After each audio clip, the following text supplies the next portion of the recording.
बिस्मिल्लाहिर्रहमानिर्रहीम। News Pakistan .pk के platform से यामीन मलिक आपके साथ। मैं न्यूज़ पाकिस्तान और अपने इस प्रोग्राम का तारुफ आप लोगों से कराता चलूँ। न्यूज़ पाकिस्तान .pk हमने कुछ अर्सा पहले इस ऑब्जेक्टिव के साथ स्टार्ट किया कि मेन स्ट्रीम मीडिया जिन चीज़ों को कवर नहीं करता, मेन स्ट्रीम मीडिया जिन चीज़ों को इम्पोर्टेंस नहीं देता, हम उन चीज़ों को कवर करेंगे।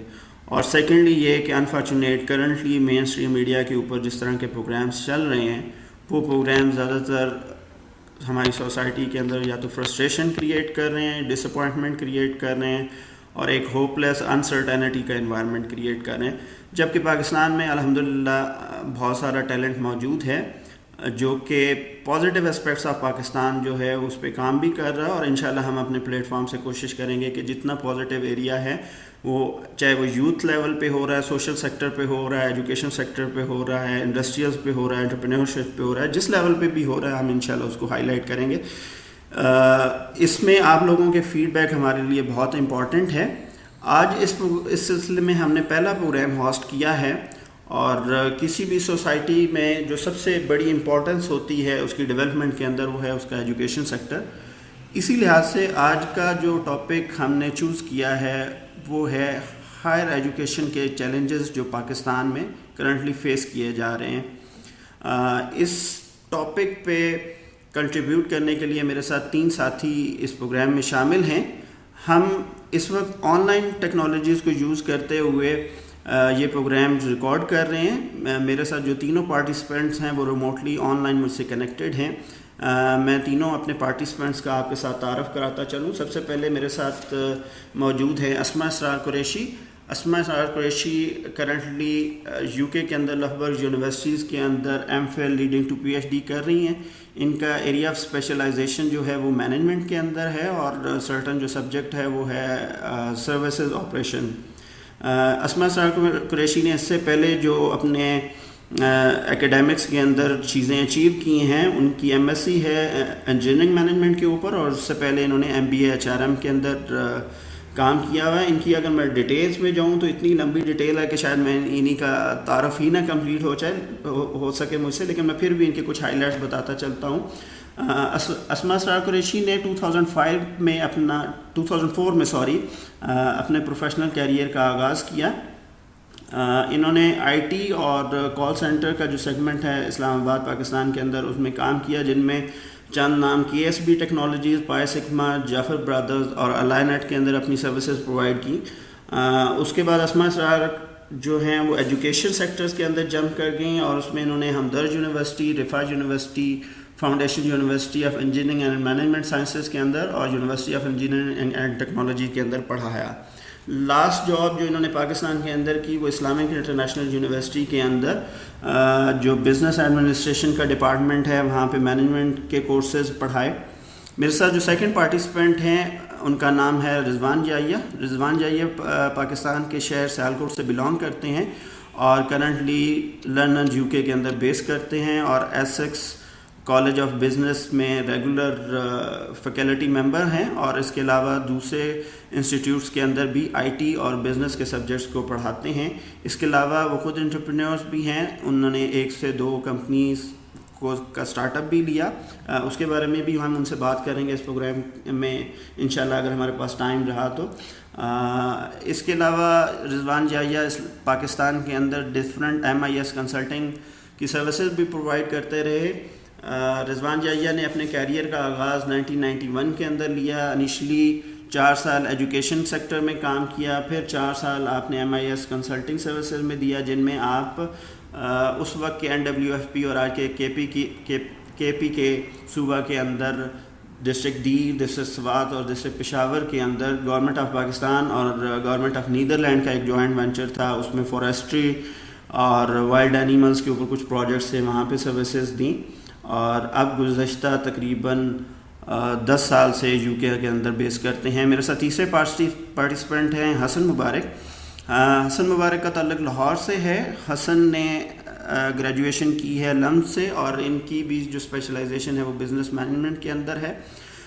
करंटली हसन काम कर रहे हैं एक डैनिश कंपनी के साथ और बिज़नेस डेवलपमेंट के सेगमेंट को लुक आफ्टर करते हैं। हसन ने भी स्टूडेंट एक्सचेंज प्रोग्राम के तहत 1 साल का अर्सा कोपनहेगन बिज़नेस स्कूल के साथ लगाया है। मैं आप तीनों पार्टिसिपेंट का बहुत शुक्रगुजार हूँ कि आपने हमारे प्रोग्राम के लिए टाइम स्पेयर किया। मैं अपने इस टॉपिक की जो इम्पोर्टेंस है उसके ऊपर थोड़ी सी बात करना चाहूँगा और आप पार्टिसिपेंट की तरफ आना चाहूँगा कि जो हायर एजुकेशन का सेगमेंट है उसकी इम्पोर्टेंस हमारे मुआशरे के अंदर एक अहम रोल अदा करती है। किसी भी सोसाइटी की या किसी भी मुल्क के समाजी सेक्टर को देखें, सोशल को देखें, टेक्नोलॉजिकल को देखें, इंडस्ट्रियल को देखें, उसकी जो बेस है, उसकी जो डेवलपमेंट है, उसकी जो तरक्की है वो तालीम पे बेस करती है और ख़ास तौर पे हायर एजुकेशन या स्पेशलाइज्ड एजुकेशन के ऊपर डिपेंड करती है। हमारा जो ह्यूमन रिसोर्स है, हमारी जो पढ़ी लिखी कौम है, उसकी फ़र्दर डेवलपमेंट के लिए, उसकी जॉब की प्रोबेबिलिटीज़ बढ़ाने के लिए, उसके लिए जॉब मार्केट्स ओपन करने के लिए भी हमें हायर एजुकेशन का सहारा लेना पड़ता है। और अगर दूसरे लफ्ज़ों में कहा जाए तो आज के इस ग्लोबल इकोनॉमी के अंदर हायर एजुकेशन का जो लेवल है या जो इसकी इम्पोर्टेंस है वो एक तरह की कैपिटल इन्वेस्टमेंट के बराबर समझी जाती है। और अगर इसको मैं सारी चीज़ को एक जुमले में समेटना चाहूँ तो कहा यह जाता है कि किसी भी कंट्री या किसी भी कौम को अगर डेवलप नेशन के अंदर लेके आना है with in a period of 1 generation, तो जो एक ओनली पिलर है, जो एक ओनली असूल है वो ये है कि उस नेशन के लिए हायर एजुकेशन का इंतज़ाम किया जाए। तो अब मैं इस सिलसिले में मज़ीद जो बातें हैं वो अपने पार्टिसिपेंट की तरफ लेके चलूँगा। मैं सबसे पहले गुजारिश करूँगा अस्मा सरा कुरैशी से कि अगर आज के इस ग्लोबल इकोनॉमी के एनवायरनमेंट को देखें और ग्लोबल कम्पिटिटिव एनवायरनमेंट को देखें और जो करंट पाकिस्तान के अंदर जो सिचुएशंस चल रही हैं, इसके अंदर पाकिस्तान की हायर एजुकेशन के ऑब्जेक्टिव्स क्या होने चाहिए? जी अस्मा। हेलो जी, अब आपको आवाज आ रही है? जी आ रही है। अच्छा, इसमें बहुत सारी चीजें जी देखने वाली। मेनली अगर मैं आपको बताऊं, जो मेरा रिसर्च थीसिस है that's mainly focusing on higher education sector, और मेरी काफ़ी ज़्यादा जो इसमें स्टडी थी उसमें जो बहुत सारी चीज़ें सामने आई। उसमें से पहली बात यह है कि शायद हमने अभी तक हायर एजुकेशन को या एजुकेशन को ऐसा इंस्टीट्यूशनलाइज नहीं किया। ऑल्दो कि हम एजुकेशन को, मेरे ख्याल से पाकिस्तान के अगर हम पॉलिटिकल एजेंडा की बात करें तो बहुत ज्यादा बजवर्ड जरूर बन गया है, बहुत पॉपुलर स्टैंस बन गया इसके ऊपर बात करना, लेकिन एक्चुअली रियलिस्टिकली इसमें हो नहीं रहा। ठीक है, तो अगर हम प्रॉब्लम्स की बात करें तो ऑल्दो कि हमारे पास स्टूडेंट इनटेक जो है, क्योंकि मैंने पाकिस्तान में भी पढ़ाया और यूके में भी नॉटिंघम ट्रेंट यूनिवर्सिटी में पढ़ाया और दूसरे और इंस्टीट्यूशंस में, तो मुझे अंदाजा हुआ है कि यहाँ पर प्रॉब्लम स्टूडेंट का नहीं है, इंफ्रास्ट्रक्चर का, सिस्टम का प्रॉब्लम है। ठीक है, और जो वेस्ट की जो सबसे बेहतरीन बात है ना, वो सिस्टम ही है। ह्यूमन रिसोर्स हम ज़्यादा अच्छा प्रोवाइड कर रहे हैं, हमारे पास बहुत ज़्यादा अवेलेबल है। उसको एक्सप्लॉइट करने के लिए उसके पास कोई ऐसा कंड्यूसिव एनवायरनमेंट ही अवेलेबल नहीं है जिसके ऊपर हम ह्यूमन रिसोर्स को ना, मतलब वो वैसी अपॉर्चुनिटीज प्रोवाइड कर सकें। तो आप प्रॉब्लम्स की बात कर रहे हैं, उसमें तो बेतहाशा प्रॉब्लम्स है, क्वालिटी एंड क्वांटिटी। पहली चीज़ हायर एजुकेशन, अगर आपने मेरा एक और प्रोग्राम भी इसमें बेसिकली इसी कॉन्टेक्स्ट में हो चुका था ऑक्सफोर्ड यूनिवर्सिटी से, जिसमें हमने बात की थी कि हायर एजुकेशन सेक्टर में प्रॉब्लम्स कहाँ से आ रहे हैं। बेसिकली वो आ रहे हैं आपके प्राइमरी और सेकेंडरी एजुकेशन से। ठीक है, क्योंकि वही है आपका इन्फ्लक्स जो है वो हायर एजुकेशन सेक्टर में जा रहा है, जो जिसको हम पोस्ट सेकेंडरी या हायर स्कूल के बाद जो हमारे पास जो इंडक्शन हो रही है, क्योंकि उसका मॉडल सही डिजाइन नहीं हुआ। बेसिकली सबसे बड़ा इशू ये है कि हमारे पास बहुत सारे मल्टीपल एजुकेशन की स्ट्रीम्स एग्जिस्ट करती हैं, जिसमें हमारे पास मदरसा सिस्टम है, उर्दू मीडियम है, इंग्लिश मीडियम है। फिर इंग्लिश मीडियम में भी वेरिएशन है, एक पाकिस्तानी सिस्टम चल रहा है जिसको हम ये फेडरल बोर्ड्स और ये पिंडी बोर्ड्स और डिफरेंट जो बोर्ड्स अवेलेबल है पाकिस्तान में, उनका सिस्टम चल रहा है। दूसरा प्रॉब्लम हमारे पास क्या है कि कैम्ब्रिज सिस्टम फॉलो हो रहा है, तो ऑटोमेटिकली हम डिफरेंट क्लास स्ट्रीम्स बनाए जा रहे हैं। ठीक है जी, ठीक है। तो ये तो एक आपका गवर्नमेंट लेवल पे प्रॉब्लम हो गया ना, कि आपको पॉलिसी मेकिंग ही नहीं आई कि आपने किस तरह से हायर एजुकेशन में देना है। प्लस जो मैं यहाँ पर देखती हूँ, अगर मैं, क्योंकि मैं आपको शायद ज़्यादा चीज़ें ज़्यादा कंपैरेटिव बता सकूंगी, यहाँ पर अगर एक बच्चे ने for example bachelors in mathematics करना है तो उसके अंग्रेजी के मार्क्स नहीं देखे जाते। ठीक है, उसका सिर्फ और सिर्फ मैथमेटिक्स का ग्रेड चेक किया जाएगा, that has to be A grade, या ज्यादा से ज्यादा फिजिक्स होगा। ठीक है, अब हमारे एक बच्चे ने अगर लेट से बैचलर्स इन इस्लामियात भी करना है तो उसको ओवरऑल एफएससी में लेट से मार्क्स लेने हैं, जो कि उसके इनफेक्ट हो सकता है वो साइंसेज में अच्छा ना हो, उसका एप्टीट्यूड ना हो, तो उसके साइंसेज के मार्क्स की वेटेज क्यों इतनी ज्यादा है? ठीक है। तो ये एक मैं तो गवर्नमेंट लेवल पे बता सकती हूँ, पॉलिटिकल भी इसमें बहुत सारे हैं कि जी शायद मुझे लगता है बेसिकली अगर आप बात करें तो ऑल्दो के जैसे मैंने आपको बोला कि पॉलिटिशियंस के लिए वो बात जरूर करते हैं, लेकिन उनके लिए शायद प्रायोरिटी है ही नहीं ये चीज। Just to start with, I think I'd get other participants to speak more and then we can continue with the conversation. जी बिल्कुल। रिजवान, आपका क्या कहना है इसके ऊपर? देखिए, आसमा ने बात तो बिल्कुल सही की, इसलिए कि अगर आप फैक्ट्स एंड फिगर्स को देखें तो पाकिस्तान की जो पार्टिसिपेशन है प्राइमरी के बीच में, प्री प्राइमरी की तो मैं बात ही नहीं करता क्योंकि प्री प्राइमरी के ना फिगर्स अवेलेबल हैं ना पाकिस्तान के बीच में उस चीज़ का ट्रेंड रिसेंटली अब शुरू हुआ हो, तो मुझे उस चीज़ का पता नहीं। मुझे तो 10-12 साल हो गए हैं पाकिस्तान से बाहर, मतलब महीने एक के लिए जाता हूँ। प्राइमरी जो है उसके बीच में 95% of the young children they are enrolled, उनको दाखिल किया जाता है प्राइमरी में, जिसके बीच में से अगर आप देखें तो मेल जो है वो 92% है बॉयज़, और गर्ल्स जो हैं वो 77% होती हैं। लेकिन जो प्राइमरी कंप्लीट करते हैं ना, वो 22% फीमेल्स होती हैं और 47% मेल्स होते हैं। तो बेसिकली 75% फीमेल जो हैं वो वैसे ही बाहर वो प्राइमरी ही कंप्लीट नहीं करती, और 47% मेल्स कंप्लीट करने का मतलब ये है कि 53% मेल भी कंप्लीट नहीं करते। फिर हम आ जाते हैं सेकेंडरी की साइड पे। अब सेकेंडरी एजुकेशन के बीच में जो इनरोल करती हैं, जो टोटल परसेंटेज इनरोल करती है वो 30% है, और 30% के बीच में से 29% जो फीमेल्स ने पास किया होता है ना प्राइमरी को, उसके बीच में से 29% फीमेल जाती हैं इसके बीच में सेकेंडरी के बीच में, और 36% मेल जाते हैं। अच्छा, अब जो इंटरेस्टिंग चीज़ है वो इसके बाद आती है। जो ये टोटल 30% जो हमारे सेकेंडरी एजुकेशन में जाते हैं ना, उनमें से अब सेकेंडरी एजुकेशन में सिर्फ 19% जाते हैं। ठीक। अब जहाँ तक रही इंफ्रास्ट्रक्चर की बात, पब्लिक सेक्टर के बीच में तकरीबन 1.5 लाख के करीब एजुकेशनल इंस्टीट्यूट्स हैं पाकिस्तान के बीच में, जिनके बीच में तकरीबन अप्रॉक्सीमेटली 21 मिलियन स्टूडेंट्स जो हैं वो पढ़ते हैं। प्राइवेट सेक्टर की कोई फिगर अवेलेबल नहीं है। I have tried my level best. Private sector की कोई फिगर अवेलेबल नहीं है, लेकिन उसका अप्रॉक्सीमेट जो दिया गया है वर्ल्ड बैंक की तरफ से वो ये है कि 12 मिलियन स्टूडेंट्स जो हैं वो उसके बीच में पढ़ते हैं। ठीक है, ये तो हो गए फैक्ट्स एंड फिगर्स। अब हम लोगों का ये जो 1.5 लाख और उसके साथ 1 लाख और लगा लें प्राइवेट सेक्टर के 2.5 लाख के करीब इंस्टीट्यूशंस हैं। ठीक है। अब दूसरी साइड पे हम पॉपुलेशन देखते हैं, जो अंडर 18 पॉपुलेशन है 2010 के मुताबिक पाकिस्तान के बीच में 7 करोड़ और 32 हज़ार थी। ठीक है।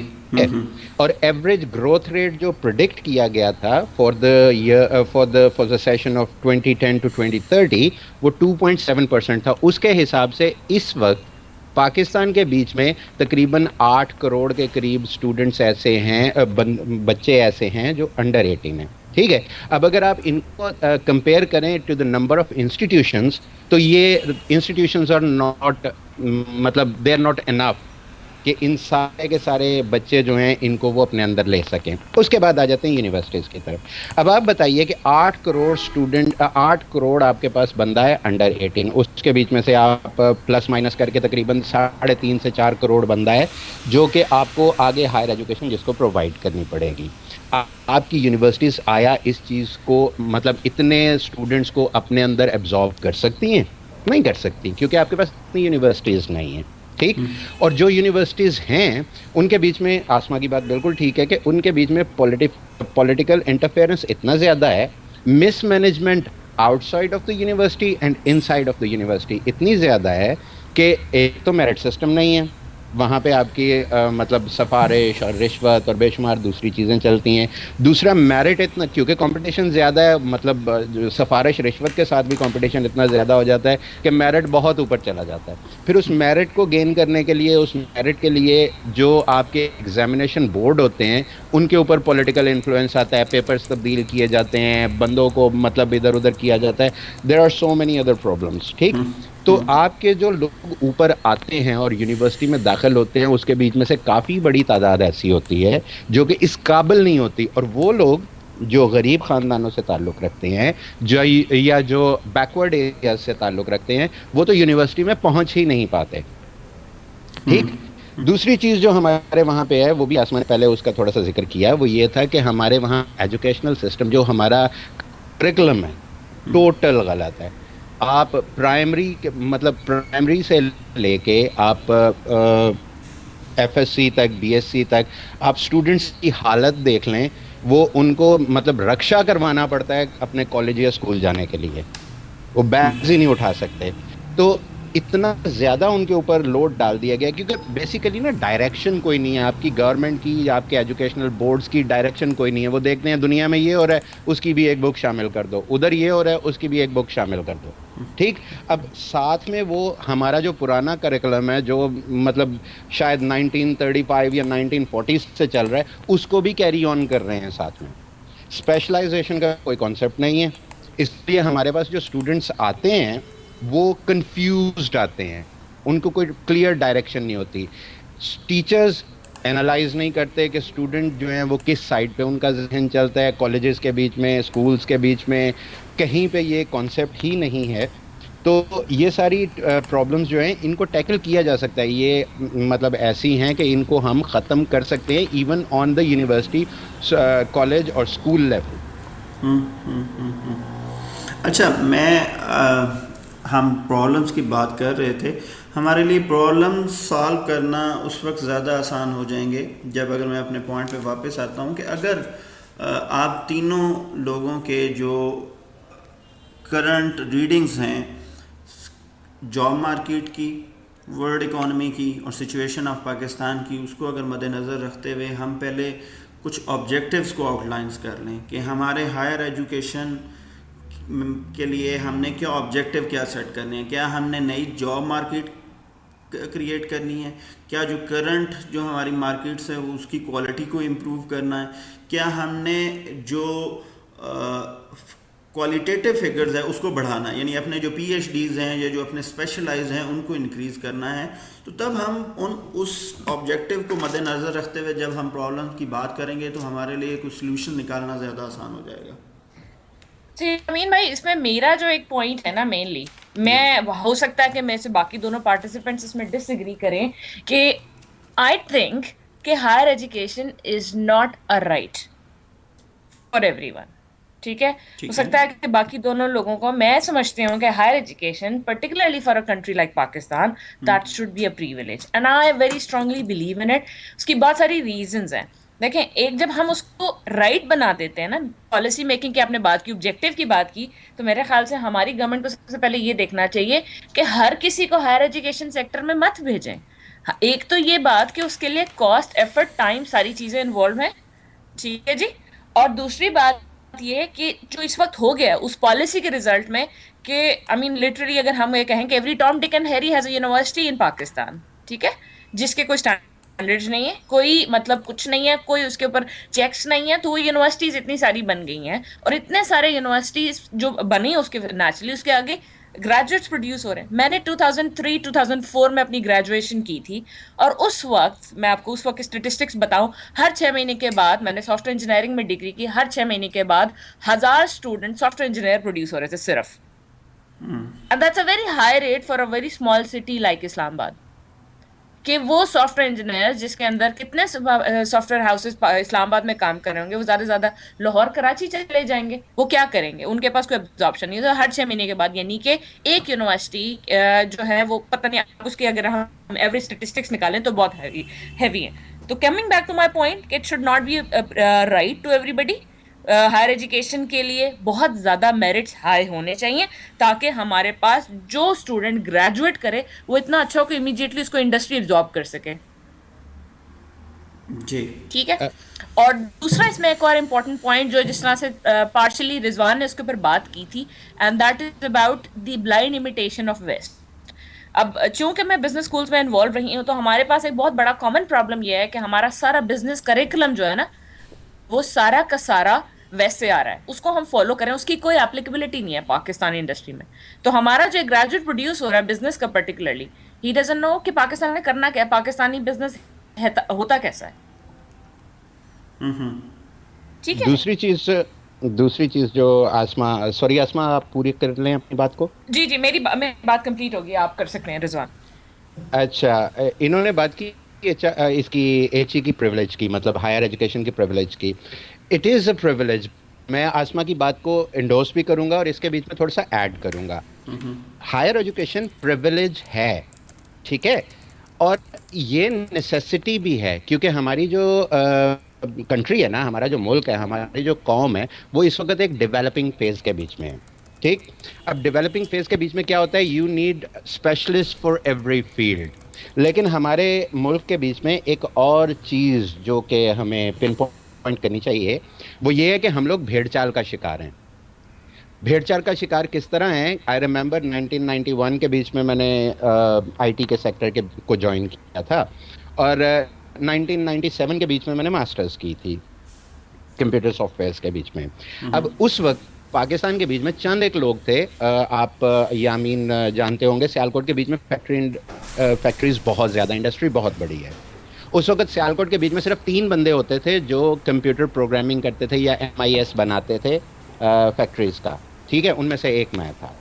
लेकिन उसके बाद क्या हुआ, एक भेड़चाल स्टार्ट हो गई। भेड़चाल क्या स्टार्ट हुई कि हर बंदा आईटी के बीच में आ रहा है। अब पाकिस्तान में अगर आप देखें ना, तो या माँ बाप की ख्वाहिश क्या होती है, बच्चा या इंजीनियर बने या डॉक्टर बने या चंद एक इस तरह की और आईटी में चला जाए या चंद एक इस तरह की और फील्ड्स हैं। अब अगर आप इस चीज़ को देखें ना, जो हैंडी वर्क है वो भी हायर एजुकेशन के बीच में आता है। अब आसमा यहाँ पे यूके के बीच में मौजूद हैं, इनको इस चीज़ का पता होगा कि अगर आप किसी बिल्डर को बुलाते हैं ना काम करने के लिए, तो बिल्डर पाकिस्तान की तरह सीधा आके मट्टी गारा और ईंटें रख के काम शुरू नहीं करता। वो आके पहले पूरी प्लानिंग करता है, उसके मुताबिक वो अपना इक्विपमेंट तैयार करता है, उसके मुताबिक वो अपने सारे रिसोर्सेज को एनालाइज करता है और उसके एडिशनल जो रिसोर्सेज चाहिए होते हैं वो हासिल करता है, और उसके बाद आके वो अपना काम शुरू करता है, और वो सारा कुछ वो प्रॉपर कैलकुलेशन की बेस के ऊपर करता है। ठीक है। अब पाकिस्तान के बीच में जो हायर एजुकेशन है ना, उसको सिर्फ रिलेट कर दिया गया है डॉक्टर्स के साथ, इंजीनियर्स के साथ और इस तरह की दूसरी चीज़ों के साथ।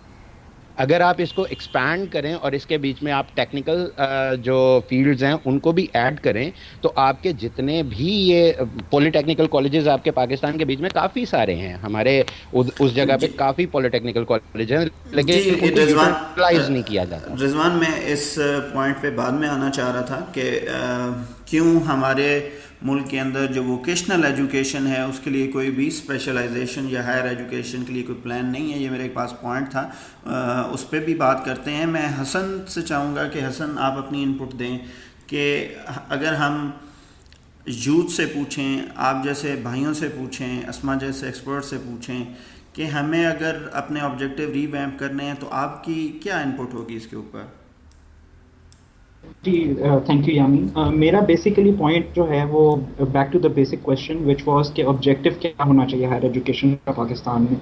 इसमें कोई शक नहीं है कि हम लोग हायर एजुकेशन और एजुकेशन एज अ होल में पूरी दुनिया से बहुत पीछे रह गए हैं, और अब उस कैचिंग अप में टाइम लगेगा, उसके लिए रिसोर्सेज भी बहुत ज़्यादा चाहिए होंगे। दुनिया बहुत आगे निकल गई है। हम बाकियों की बात बाद में करेंगे। अगर आप श्रीलंका जैसे कंट्री को देख लें, बांग्लादेश जैसे कंट्री को देख लें, वो लोग हमसे बहुत आगे निकल गए। So I think the basic objective of higher education in Pakistan should be to analyze कि हमारे पास as a country क्या है in terms of resources, in terms of manpower, in terms of जो हमारे पास competencies अल्लाह ताला ने हमें दी हैं या हमारी कौम में पाई जाती हैं in the form of resources, natural and human resources, और market की, local market की, regional market की और world market की demand क्या है। तो जो हमारे पास अल्लाह ताला ने और नेचर ने हमें रिसोर्सेज दिए हैं, जो हमारे पास कॉम्पिटेंसीज दी गई हैं, वो क्या है, और हमारे पास जो दुनिया में डिमांड जिस चीज़ की है वो क्या है। इन दोनों का आपस में जब हम लोग कनेक्शन कायम कर पाएंगे, हम अपनी हायर एजुकेशन को फोकस कर पाएंगे इन दोनों चीज़ों को आपस में जहन में रख के, तो आई थिंक हम लोग जो चीज़ प्रोड्यूस करेंगे वो हमारे लिए भी फ़ायदेमंद होगी और हमारी जो इस दुनिया में जिस चीज़ की डिमांड है उस चीज़ को भी फुलफिल कर सकें। एक छोटी सी एग्जांपल देके मैं अपना पॉइंट फिनिश करूंगा। वो बेसिकली ये है, आपको एक छोटी सी एग्जांपल देता हूँ। हम लोग जो है कपास दुनिया में सबसे अच्छी प्रोड्यूस करते हैं। इजिप्ट हमसे शायद बेहतर प्रोड्यूस करता है, लेकिन उनकी यील्ड हमसे बहुत कम है। कपास दुनिया में बेस्ट हम प्रोड्यूस करते हैं। उसके ऊपर, कपास के ऊपर कितनी रिसर्च होती है पाकिस्तान में? आपने कभी सुना है किसी ने पीएचडी की हो कॉटन रिसर्च में? आपने कभी सुना है किसी ने एग्रीकल्चर यूनिवर्सिटी फैसलाबाद से किसी थीसिस में राइस की कोई नई वैरायटी निकाली हो? वो फिलीपींस में एक रिसर्च इंस्टीट्यूट है इरी के नाम से, वो लोग राइस की हर नई वैरायटी पे काम करते हैं। दुनिया का बेस्ट बासमती राइस पाकिस्तान में होता है। तो ये हमें रिसोर्सेज अल्लाह ताला ने दिए में हैं, हम लोग इनको देख के इसके ऊपर बिल्डअप ऑन करके हायर एजुकेशन को फोकस करें, लोगों को, अपने स्टूडेंट्स को इनकरेज करें कि वो इन फोकस फील्ड्स के ऊपर काम करें, ताकि इस चीज़ को हम आगे प्रैक्टिकल स्टेप्स की तरफ लेके जा सकें। नो ऑफेंस, बट इस्लामियात के अंदर पीएचडी करने में या साइकोलॉजी में पीएचडी करने में उनकी निशेज अवेलेबल हैं, उन सब्जेक्ट्स की भी ज़रूरत है। मैं ये नहीं कहता कि उनकी ज़रूरत नहीं है, लेकिन हम लोगों को ये भी देखना है कि आज की 21st सेंचुरी के अंदर हम लोगों की किस चीज़ की डिमांड बढ़ेगी और जिस चीज़ का हम फ़ायदा उठा सकते हैं अपनी पॉपुलेशन के जो मोस्ट एजुकेटेड तबका है उसको हायर एजुकेशन की तरफ डाल के उसमें इन्वेस्ट करके और उसका फिर फ़ायदा प्रैक्टिकल टर्म्स में, in terms of higher GDP, higher productivity ले सकते हैं। तो आई थिंक इस ऑब्जेक्टिव के साथ हमें हायर एजुकेशन को बढ़ाना चाहिए पाकिस्तान में। अच्छा, अगर मैं इस तरफ बड़ा अच्छा वैलिड पॉइंट है हसन, आपने जो ऑब्जेक्टिव्स, बल्कि एक ऑब्जेक्टिव नहीं, आपने बहुत सारी चीज़ें अपनी एक पॉइंट के अंदर कवर कर दी हैं। लेकिन अगर मैं इस हायर एजुकेशन की तरफ जाने वाले बैरियर्स की अगर बात करूं, कि क्यों हमारे यहाँ जो ग्रोथ है वो कम हो रही है कंपैरेटिवली दूसरे कंट्रीज़ की, तो उसमें क्या बेसिक एलिमेंट्स हो सकते हैं? क्या हमारी कौम एज ए टैलेंट में किसी इसमें टैलेंट की कमी है? देखिए, टैलेंट की कमी नहीं है हमारे अंदर, मैं इस चीज़ से एग्री करता हूँ कि हमारे पास टैलेंट की कमी नहीं है, लेकिन मैं आपको ये भी ऐड कर दूँ कि बाकी लोगों में भी टैलेंट की कमी नहीं है। सिर्फ पाकिस्तानी टैलेंटेड नहीं है, दुनिया में हर कौम के अंदर टैलेंट पाया जाता है, और दुनिया में बहुत सी ऐसी जगह हैं, बहुत से ऐसे ममालिक हैं जिनमें वो resources in terms of human capital भी नहीं है। तो हम लोग कब तक इस चीज़ को एक मतलब सहारा बना के अपने आप को झूठी तसल्लियाँ देते रहेंगे कि हमारे पास टैलेंट बहुत है? होगा टैलेंट, लेकिन दुनिया में कौमें वो तरक्की करती हैं जो कि स्मार्टली यूटिलाइज करें अपने रिसोर्सेज को, अपने टैलेंट को। आपके पास दुनिया की बेस्ट कॉटन है, लेकिन दुनिया में सबसे ज़्यादा कपड़ा एक्सपोर्ट बांग्लादेश कर रहा है। तो उस तरह के टैलेंट को हमने क्या करना है जिसको हम लोग कभी यूटिलाइज नहीं कर पाए, जिसको हम कभी तक कैपिटलाइज नहीं कर पाए। तो आई थिंक टैलेंट मौजूद है, लेकिन अगेन उसको सही सिमत और सही फोकस के साथ उसको हार्नेस नहीं किया गया, जो कि गलत तरीका हमारी पूरी गवर्नमेंट्स ने जब से भी इस एजुकेशन के ऊपर फोकस नहीं किया, वो उसकी वजह से हमारे पास ये बहुत बड़ा नेगेटिव पॉइंट है। यानी आपका कहना है कि हम टैलेंट के हिसाब से किसी से पीछे नहीं है, लेकिन हमारा जो एक्चुअल प्रॉब्लम है वो है हमारे सिस्टम का।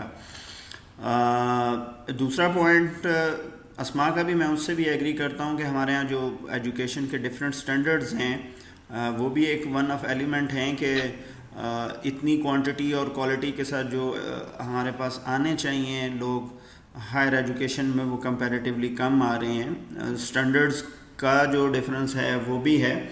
रिजवान, मैं आपसे पूछूंगा, क्या आप समझते हैं कि ये जो हमारा रीजन है पाकिस्तान, ये बहुत अरसा एक फॉरेन रूल के अंडर रहा, तकरीबन 2 सदियाँ हम वेस्टर्न ऑक्यूपाइड एरियाज़ के अंदर रहे, फिर हम अपनी आज़ादी की जंग लड़ते रहे, फिर आज़ादी के बाद जब हम आज़ाद हुए फिर हमें अपनी बका की जंग लड़नी पड़ रही, और आज हम तो किसी और चीज़ की जंग लड़ रहे हैं। तो क्या ये भी एक एलिमेंट हो सकता है कि हमारे यहाँ ये ग्रोथ उतनी नहीं हो पाई? देखिए, अगर आप कंपेयर कर रहे हैं दूसरी कंट्रीज़ के साथ, तो एक चीज़ याद रखिए कि पाकिस्तान को बने हुए अभी सिर्फ 65 ईयर्स हुए हैं, ठीक है। अब इसके बीच में लोग जो भी कहें, हर बंदे का अपना एनालिसिस होता है। Me being a system analyst my self, एक चीज़ मैं कह सकता हूँ कि पाकिस्तान में डेवलपमेंट हुई है, पाकिस्तान के बीच में लोगों ने ग्रो किया है। और इस वक्त हसन ने जो बात की ना, वो बिल्कुल सही थी कि हम लोगों के पास रिसोर्सेज बहुत ज़्यादा हैं। ह्यूमन रिसोर्सेज की मैं बात कर रहा हूँ। अभी मैंने आपको फिगर दी, तकरीबन 8 करोड़ के करीब जो है वो हमारे पास मौजूद हैं बच्चे जिनको हम डेवलप कर सकते हैं। तो अगर आप पाकिस्तान का लॉन्ग टर्म देखें ना, तो उसके बीच में हम लोगों के पास नेक्स्ट 5 इयर्स के बीच में we can develop this 8 crore बंदा into something which can be utilized to develop the country. आपके पॉइंट पे आते हुए, हकीकत ये है कि अभी तक हम लोगों की जो एलीट क्लास है ना, जो डिसीजन मेकिंग करती है, मैं थोड़ा सा ऐसे टॉपिक को टच करने लगा हूं जो कि शायद आज हमारे इसके बीच में नहीं, लेकिन वो एक बहुत बड़ा रीज़न है। जो हमारी एलीट क्लास है ना, वो इस चीज़ की अभी भी मेंटालिटी से, गुलामाना जहनीत से बाहर नहीं आ सकी। मैं आपको भी मिसाल देता हूँ। अभी ये कुछ दिन पहले की बात है, मैं इंडोर्स नहीं कर रहा कि आगा वकार ने सही किया या गलत किया, वो पॉसिबल है या नहीं है। I am not a specialist in that field, so I won't say it. लेकिन जिस तरह उस बंदे को ट्रीट किया जा रहा है विदाउट एनालाइजिंग हिज क्लेम्स, और जो सबसे बड़ा जो हमारे साइंसदान है वो आके आपको एक रीज़न देते हैं, वो ये कहते हैं कि जी लॉज ऑफ थर्मोडायनेमिक्स की नफी कर रहा है ये बंदा, और अगर ये काम हो सकता तो दूसरी कंट्रीज में होता। Point I am making is कि अभी तक हमारी जो एलीट क्लास है ना, जो हमारे सीनियर्स हैं या जो हमारे कंट्रोलिंग अथॉरिटीज़ हैं, उनके जहन में ये है कि हमारे मुल्क में कुछ नहीं हो सकता, अगर कुछ होगा नया तो वो दूसरे मुल्क में होगा। तो जब आपकी कंट्रोलिंग अथॉरिटीज़ के बीच में जिन्होंने डायरेक्टिव्स और डायरेक्शंस सेट करनी होती हैं, उनकी जहनीत इस तरह की होगी, तो आपकी जो डेवलपमेंट है उसके ऊपर ऑटोमेटिकली एक बैरियर लग जाएगा। ठीक है, वो बैरियर जो है वो आप तोड़ेंगे उस वक्त जिस वक्त आप उस मेंटालिटी को चेंज करेंगे। अब आ जाते हैं हम इस साइड पे कि पाकिस्तान के बीच में डेवलपमेंट किस तरह हुई। अगर आप 2000 तक देखें तो पाकिस्तान, मैं फिगर्स की बात करूंगा, 2000 तक अगर आप देखें तो पाकिस्तान पर कैपिटा इनकम के बीच में चाइना से 100 and I think $3 per capita income के हिसाब से आगे था, और इंडिया से $130 पर कैपिटा इनकम के हिसाब से आगे था। ठीक है, तो हम लोग 2000 तक काफ़ी तेज़ी से डेवलप कर रहे थे, बल्कि अगर आप इसको मज़ीद एनालाइज करें तो 2000 नहीं, 1995-94 तक हम लोग अराउंड 6.57 जीडीपी के हिसाब से, ग्रोथ रेट के हिसाब से काम कर रहे थे, और उसके बाद ग्रेजुअली ये नीचे आनी शुरू हुई। अब जिस वक्त लास्ट पॉलिटिकल गवर्नमेंट गई है उस वक्त 4 या 3 पॉइंट समथिंग था जीडीपी आपका ग्रोथ रेट, और उसके बाद फिर मुशर्रफ दौर के बीच में थोड़ा सा बढ़ा, जो कि अब बिल्कुल ख़त्म हो गया है। तो आपकी प्रायोरिटीज़ गलत हैं, आपके बैरियर्स इकोनॉमिक भी हैं, मेंटल भी हैं, समझ रहे हैं? तो ये जहनीत हम लोगों की जब तक ख़त्म नहीं होगी कि जो अच्छा काम होना है वो बाहर होना है, हमारे यहाँ नहीं हो सकता, जो नया काम होना है बाहर होना है, हमारे यहाँ नहीं हो सकता। आपकी बात बिल्कुल सही है कि हम लोग अभी तक उस गुलामाना जहनीत से बाहर नहीं निकल सके। अच्छा, मैं इस पॉइंट को वैलिडेट करना चाहूँगा अस्मा से। अस्मा, आप माशाल्लाह यहाँ का टैलेंट भी देख चुकी हुई हैं, आप यूनिवर्सिटीज़ पे पढ़ाती रही हैं, यहाँ के स्टूडेंट का लेवल आपको पता है, इनकी कॉम्पिटेंसीज़ का आपको आइडिया है, जो कि हायर एजुकेशन लेवल पे आप समझती हैं कि वो बच्चा, वो स्टूडेंट जो स्पेशलाइज एरिया के लिए जाता है या स्पेशली पीएचडीज़ के लिए, एमफिल्स के लिए जाता है, चाहे वो फ़ॉरेन में जाता है या पाकिस्तान में जाता है, उसकी जो कॉम्पिटेंसीज़ हैं या उसका जो टैलेंट है, अगर आप उसको कंपेयर करते हैं इंग्लैंड में या यूरोप के स्टूडेंट के साथ, तो मुझे और मेरे ऑडियंस को बताइए आपको कितना डिफरेंस फील होता है। मैं जी अगर आपको बताऊं, हमारा स्टूडेंट, उसके पास जो चैलेंजेस है ना, जो हमने इतने सारे अभी इतनी देर से डिस्कस कर रहे हैं, जी। उन चैलेंजेस को देखते हुए वो ज्यादा कंपेटिटिव है अपनी नेचर में। ठीक है, उसमें जैसे हम एक सोशल बात करें, हमने हमेशा ही स्टेटिस्टिकली देखा, ऑल्दो कि मेरे पास कोई अच्छे स्टेटिस्टिक्स अवेलेबल नहीं होंगे, कि नॉर्मली पाकिस्तान में लड़कियां ज्यादा अच्छा काम कर रही होती हैं स्टडीज में, एकेडमिकली। उसका एक बहुत बड़ा रीजन होता है सोशल, कि मतलब ऑन अ लाइटर नोट हम बात करें कि जी अगर लड़की नहीं पढ़ेगी तो फिर उसको पेरेंट्स घर बिठा देंगे अगर वो अच्छा परफॉर्म नहीं करेगी। लेकिन लड़के को चूंकि एक सोशली हमारी सोशल डायमेंशन ऐसी बनी हुई हैं कि हमने लड़कों को पढ़ाना है, तो इसलिए लड़कियां एफर्ट पुट इन ज्यादा करती हैं। अब उसको अगर हम ग्लोबल लेवल पे कंपेयर करें तो हमारा student just to prove themselves के they are better, they are equally good, effort ज्यादा पुट करते हैं। अब यहाँ पर जो सिस्टम बना हुआ है वो ऐसा बना हुआ है कि यहाँ पर एजुकेशन को प्रमोट करते हैं, लेकिन चूंकि उनको पता है कि अब जैसे यहाँ पर लाजमी नहीं है कि आपको एक एमबीए होना चाहिए, एमएससी कंप्यूटर साइंसेज होना चाहिए इंडस्ट्री में जॉब करने के लिए। ठीक है, एक बहुत बड़ा फैक्टर है, यहाँ का सिस्टम बहुत डिफरेंट है। यहाँ पर हो सकता है ए लेवल्स किया हुआ बच्चा जो पाकिस्तान में एफएससी के इक्विवेलेंट होता है, वो शायद मैकडॉनल्ड्स का मैनेजर लग जाए 5-6 साल में। ठीक है, मैकडॉनल्ड्स में एज अ बर्गर मेकर वो स्टार्ट करे और वो इन दी एंड मैनेजर बन जाए, इसलिए क्योंकि उसके पास एक स्पेसिफिक स्किल अवेलेबल है। तो ये बहुत डिफरेंस है। हमारे स्टूडेंट्स एक्सेप्शनली टैलेंटेड हैं, they are exceptionally good. However problem ये है कि मैं अपनी लर्निंग अगर पर्सनली देखूं कि मैंने पाकिस्तान में 3 यूनिवर्सिटी लेवल पे डिग्रीज की, लेकिन जो मेरी डिग्री यहाँ पर मैं जो कर रही हूँ, that is a completely different perspective. और वो कम्प्लीटली डिफरेंट पर्सपेक्टिव कैसे आया कि मैं दुनिया को और अपने आप को एक लार्जर कॉन्टेक्स्ट में देख रही हूँ। तो उसकी वजह से आप जिसको कहते हैं ना, जितना एक्सपोजर करें, और हम अगर बात करें कि कहते हैं कि जी जो सफर में इल्म है, ठीक है, as soon as you go, और मतलब आप ढूंढते हैं, आप एक्सप्लोर करते हैं, तो आप सीखते हैं। तो ये चीज हमारे बच्चों के पास मिसिंग है। जिस तरह से ये हसन ने आई थिंक कि कोपेनहेगन बिजनेस स्कूल से एक्सचेंज प्रोग्राम पर अगर किया है, तो डेफिनेटली इनको खुद भी लगा होगा कि इन्होंने बहुत ज्यादा लर्न किया है। हालांकि मैं समझती हूँ कि लम्स के हमारे ग्रेजुएट्स बहुत अच्छे हैं। अच्छा, मैं इसी पॉइंट का जो अगला क्वेश्चन है, इस पॉइंट को वैलिडेट करने के लिए हसन के पास आऊँगा। हसन, मैं जो हमारा मेन स्ट्रीम मीडिया है, या हमारे कुछ लोग हैं जो अनफॉर्चुनेट पता नहीं है इतनी अवेयरनेस रखते हैं या नहीं रखते, वो लोग ये चीज़ शोर मचाते हैं कि पाकिस्तान का वो कौन सा स्टूडेंट है जी, पाकिस्तान की वो कौन सी क्रीम है जिनके जो रिसर्च पेपर हैं वो इंटरनेशनल स्टैंडर्ड्स में जाके शामिल हो गए हैं। पाकिस्तान का वो कौन सा स्पेशलाइज बच्चा है जी जो कि दुनिया की जो टॉप 10 ग्रेडिंग कंपनीज हैं उनमें जाके सर्विसेज दे रहा है। पाकिस्तान का कौन सा रिसर्चर है जिस बंदे की साइंस की जो रिसर्च हैं वो किसी सिस्टम का, किसी लॉ का हिस्सा बन गई हों। तो आपकी जो ड्यूरेशन बाहर गुजरा, जो आपका हल्का अहबाब है, आप इस पॉइंट को कैसे देखते हैं? क्या आपके पास ऐसे केसेस हैं, आपने ऐसी चीज़ें ऑब्जर्व की कि ये हमारे स्टूडेंट या हमारे रिसर्चर ने कुछ स्टैंडर्ड बनाया, हमारे स्टूडेंट्स जो हैं वो टॉप 10 कंपनीज़ के अंदर गए, हमारी यानी पाकिस्तान की डिस्टिंक्शंस बनी, पाकिस्तान के लिए वो नाम बना? कोई ऐसे केसेस हैं जो आप यहाँ पे मेंशन करना चाहेंगे? देखिए, आप बिल्कुल सही कह रहे हैं कि हम लोग जो है ना एज अ कॉम नेगेटिविटी की तरफ बड़े आसानी से और बड़े जल्दी पहुंच जाते हैं। ठीक है, एक बंदा जो है वो अगर सोचता है ना कि मैं ये काम नहीं कर सकता, वो फिर उसे जनरलाइज करके बाकियों को भी डिस्करेज करता है कि नहीं कर सकते। तो मैं इस एग्जांपल्स तो बहुत सी हैं, लेकिन मैं आपको एक जनरल एग्जांपल देता हूं कि यूएस में जो पाकिस्तानी डॉक्टर्स की ऑर्गेनाइजेशन है, पाकिस्तानीज जो हैं जनरली यूएस में जो डायस्पोरा है Pakistani, it is one of the most educated diaspora in US.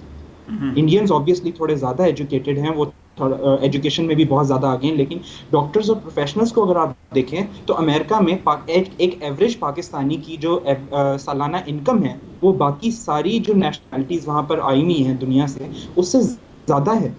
ठीक है, फिर हमारे पास बहुत फोकस किस्म की एग्जांपल्स भी हैं। आपके पास अरफा करीम है, आपके पास अब्दुल सलाम थे, हमारे जो साइंटिस्ट थे।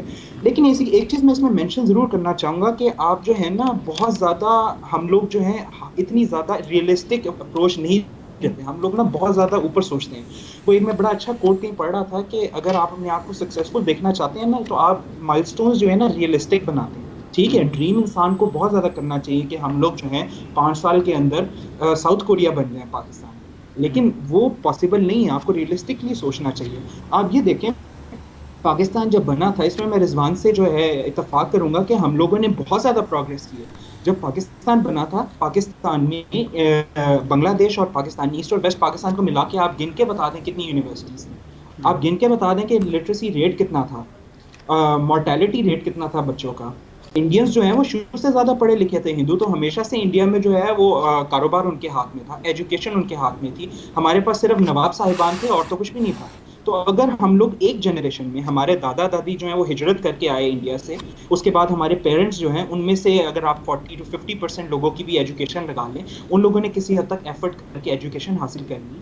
और एक एटीट्यूड आपने देखा होगा कि एजुकेशन का स्टैंडर्ड जैसा मर्जी हो, लेकिन आज पाकिस्तान में आप किसी बंदे से मिल के देख लें, चाहे वो एक रिक्शा ड्राइवर हो, चाहे वो किसी मिल का मालिक हो, हर कोई एटलीस्ट चाहता ज़रूर है कि उसका बच्चा पढ़े।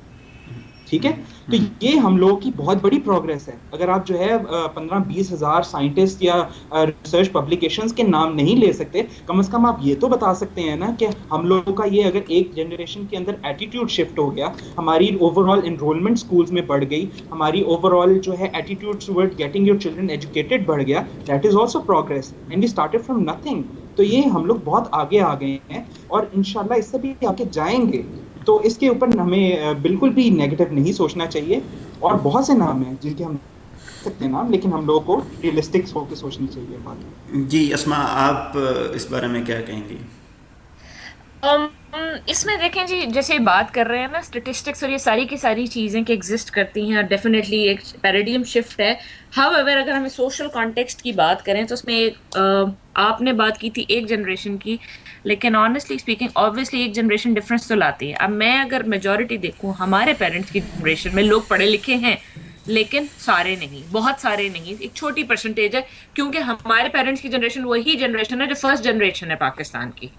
ठीक है ना जी।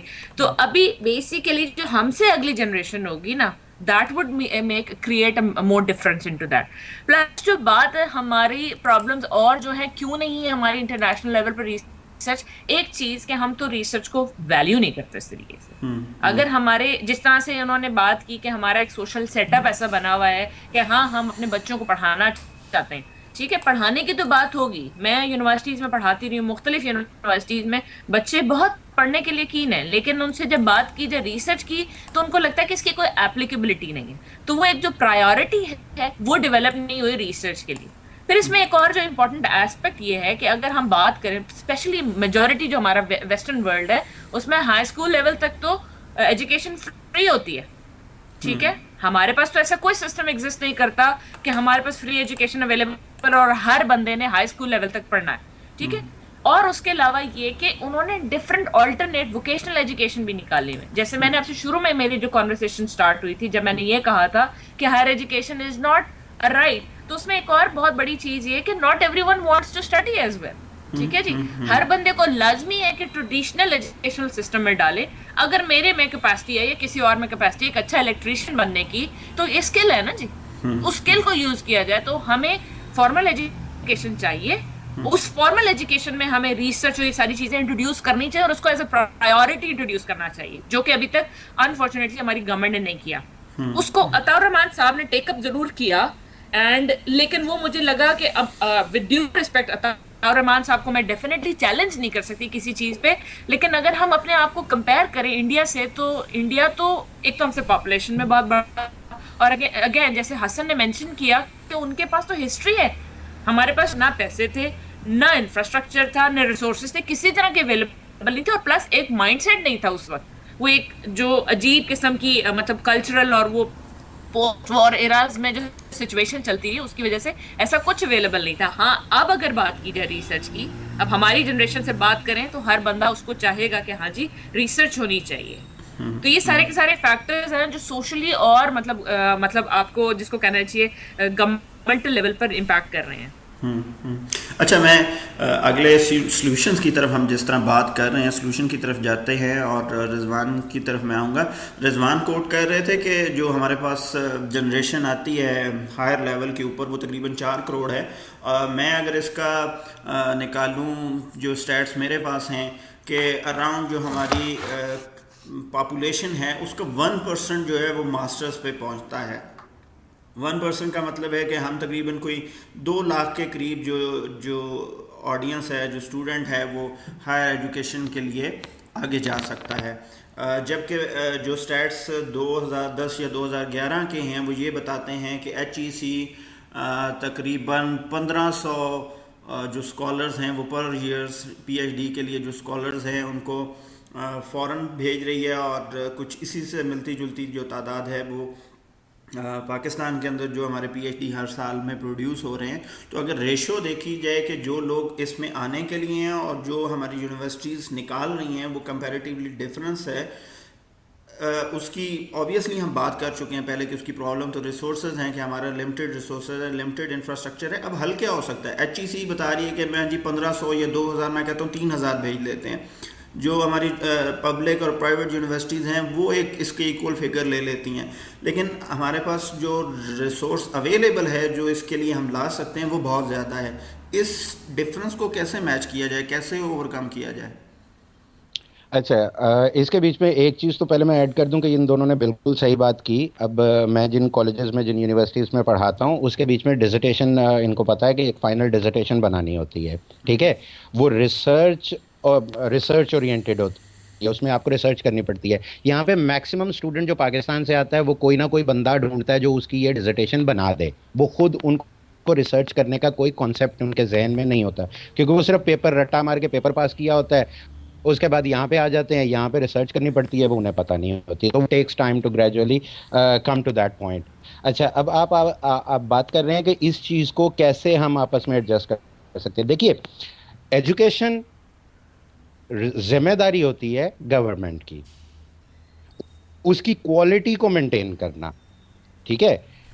उसके बीच में फाइनेंसेस इन्वेस्ट करना तो ऑब्वियस सी बात है, लेकिन उसके बीच में भी हम इस वक्त सिर्फ 0.5% ऑफ जीडीपी पाकिस्तान का जो है उसको इन्वेस्ट कर रहे हैं एजुकेशन के बीच में। इसको हल करने का बड़ा आसान तरीका है, आप स्टैंडर्ड्स और मेरिट्स डिफाइन करें कि भाई ये स्टैंडर्ड्स और ये मेरिट्स होने चाहिए, और उसके बाद आप प्राइवेट सेक्टर को बीच में इन्वॉल्व कर लें, ठीक है। लेकिन इसके बीच में जो सबसे बड़ा आपको प्रॉब्लम आएगा ना, वो ये आएगा कि आपको उनके ऊपर चेक एंड बैलेंस बिल्कुल अच्छा रखना पड़ेगा। आप उनको फिर ऐसे बस छोड़ नहीं सकते शुतर बेमोहार की तरह। आप उनको चेक एंड बैलेंस रखें और उसके बीच में इन्वेस्टमेंट प्राइवेट सेक्टर से करवाएं। आफ्टर ऑल पाकिस्तान के बीच में काफ़ी प्राइवेट यूनिवर्सिटीज बन रही हैं, ठीक। इसका मतलब है कि लोग इन्वेस्ट करना चाहते हैं इसके अंदर, लेकिन चूंकि गवर्नमेंट सेक्टर में जाके उनको रेड टेप का सामना करना पड़ता है, उनको बेशुमार पॉलिटिकल इंटरफेरेंस का सामना करना पड़ता है, तो वो उस साइड पे नहीं जाते। उससे बेहतर वो समझते हो प्राइवेटली एक यूनिवर्सिटी बनाएं और उसके साथ किसी फॉरेन यूनिवर्सिटी की डिग्री को अटैच करें क्योंकि वो एक क्लिशे है ना कि फॉरेन की यूनिवर्सिटी की डिग्री आएगी। तो उनको लोकल लेवल पे अपना स्टैंडर्ड एजुकेशन का हाई करें, करिकुलम को रिविजिट करें, लोकल लेवल को हाई करें और प्राइवेट इन्वेस्टमेंट को बीच में इन्वॉल्व करें, आपको पैसा ऑटोमेटिकली मिल जाएगा। cool. हसन, आप बिज़नेस डेवलपमेंट की बात करते हैं, जो अभी सेक्टर को भी देखते हैं और आपकी माशाल्लाह एक्सपर्टीज़ भी हैं, और स्पेशली आपने डेनमार्क और यूरोप की डिफरेंट इंस्टीट्यूशंस को भी विज़िट किया और वहाँ पे भी देखा। मैंने भी स्टडीज़ में देखा कि डेनमार्क की एक यूनिवर्सिटी है जहाँ पे तकरीबन 100 डिफरेंट ऑफिसेज और इंडस्ट्रीज़ जो हैं, या बिजनेसेस कह लें, 100 बिजनेसेस और इंडस्ट्रीज़ के जो रिसर्च सेंटर हैं वो यूनिवर्सिटीज़ के अंदर खुले हुए हैं। वहाँ ही उसी प्रेमिसेस के अंदर यूनिवर्सिटी के जो बच्चे जो पढ़ रहे हैं वो उसकी रिसर्च के लिए उन ऑफिसेज में काम करते हैं, और वो ऑफिसेज, वो बिजनेसेस, वो इंडस्ट्रीज़ उनको फैसिलिटेट करती हैं उनकी तमाम रिक्वायरमेंट की, और उनकी रिसर्च और उनकी डेवलपमेंट से वो फ़ायदा उठाती हैं। यही चीज़ पाकिस्तान में कैसे आ सकती है? देखिए, आप बिल्कुल सही कह रहे हैं। अब आपको मैं सर जर्मनी की एग्जांपल दूँ, उसके अंदर यह है कि गवर्नमेंट अगर आपको एम्प्लॉयमेंट 100% गारंटी नहीं कर सकती ना, तो कम से कम ये गारंटी ज़रूर करती है कि आपकी ग्रेजुएशन या एक ख़ास लेवल ऑफ स्टडीज़ के बाद एटलीस्ट आपको उसका, मेरे से नाम निकल गया लेकिन वो प्रोग्राम इंटर्नशिप का प्रोग्राम होता है। They will attach you with a company where you can intern. उसके अंदर आपको बेसिकली वो स्टाइपेंड वगैरह भी देते रहते हैं, जिससे आप अनएम्प्लॉयड, मतलब उस तरह से अनएम्प्लॉयड नहीं रहते, आपका खर्चा पानी चलता रहता है। लेकिन ये है कि मोर इम्पॉर्टेंट इज़ दैट कि आप फारिग नहीं बैठते। आपने अभी पढ़ के अपने एजुकेशन हासिल की, आपने अपने आपको जो एजुकेशन हासिल हुई उसकी फ़ौरन प्रैक्टिकल इम्प्लीमेंटेशन आप शुरू कर देते हैं सीखना उस कंपनी के साथ। मैं इसके ऊपर एक बेसिक क्वेश्चन रेज करना चाहूँगा, वो यही है कि पाकिस्तान में हायर एजुकेशन में जाने का मकसद क्या होता है लोगों का? ठीक है, पाकिस्तान में हायर एजुकेशन में जाने का एक सॉरी टू से, बट जनरली लोग पीएचडी पाकिस्तान में क्यों करते हैं? उसका क्या उन्हें स्कोप नज़र आ रहा होता है? और जो मेरी परसेप्शन है, जनरली लोग यही कहते हैं पीएचडी करके इस बंदे ने बस प्रोफेसर बनना, ठीक है ना, उसे और कोई स्कोप नज़र नहीं आता कि मैं पीएचडी करके एक ख़ास स्पेशलाइज्ड या नीश सेगमेंट में रिसर्च करके मैं इंडस्ट्री में जा सकता, मुझे मल्टीनेशनल्स हायर कर सकती हैं, या उससे भी बेहतर मैं उन कंपनीज के साथ काम करके अपना काम शुरू कर सकता हूँ। ठीक है ना?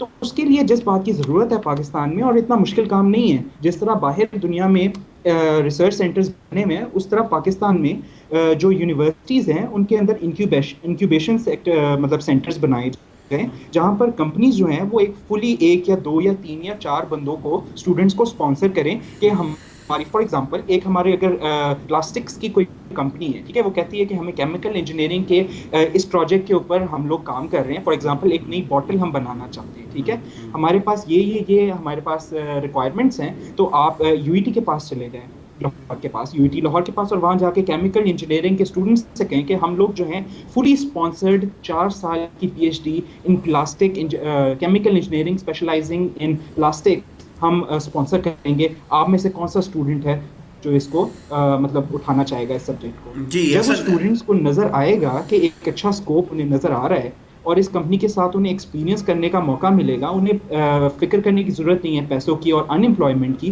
Then they will come in that field. ठीक है, वो 2 साल 3 साल स्पेंड करेंगे and once you have produce that new element, या वो एक बंदा जो है वो कोई चीज इन्वेंट कर लेगा, तो वो कंपनी भी बेवकूफ नहीं है कि वो उसे खाली छोड़ देगी, वो उसको यूटिलाइज करेगी, उसे हायर कर लेगी और उसे फिर अपने साथ लेके चलेगी।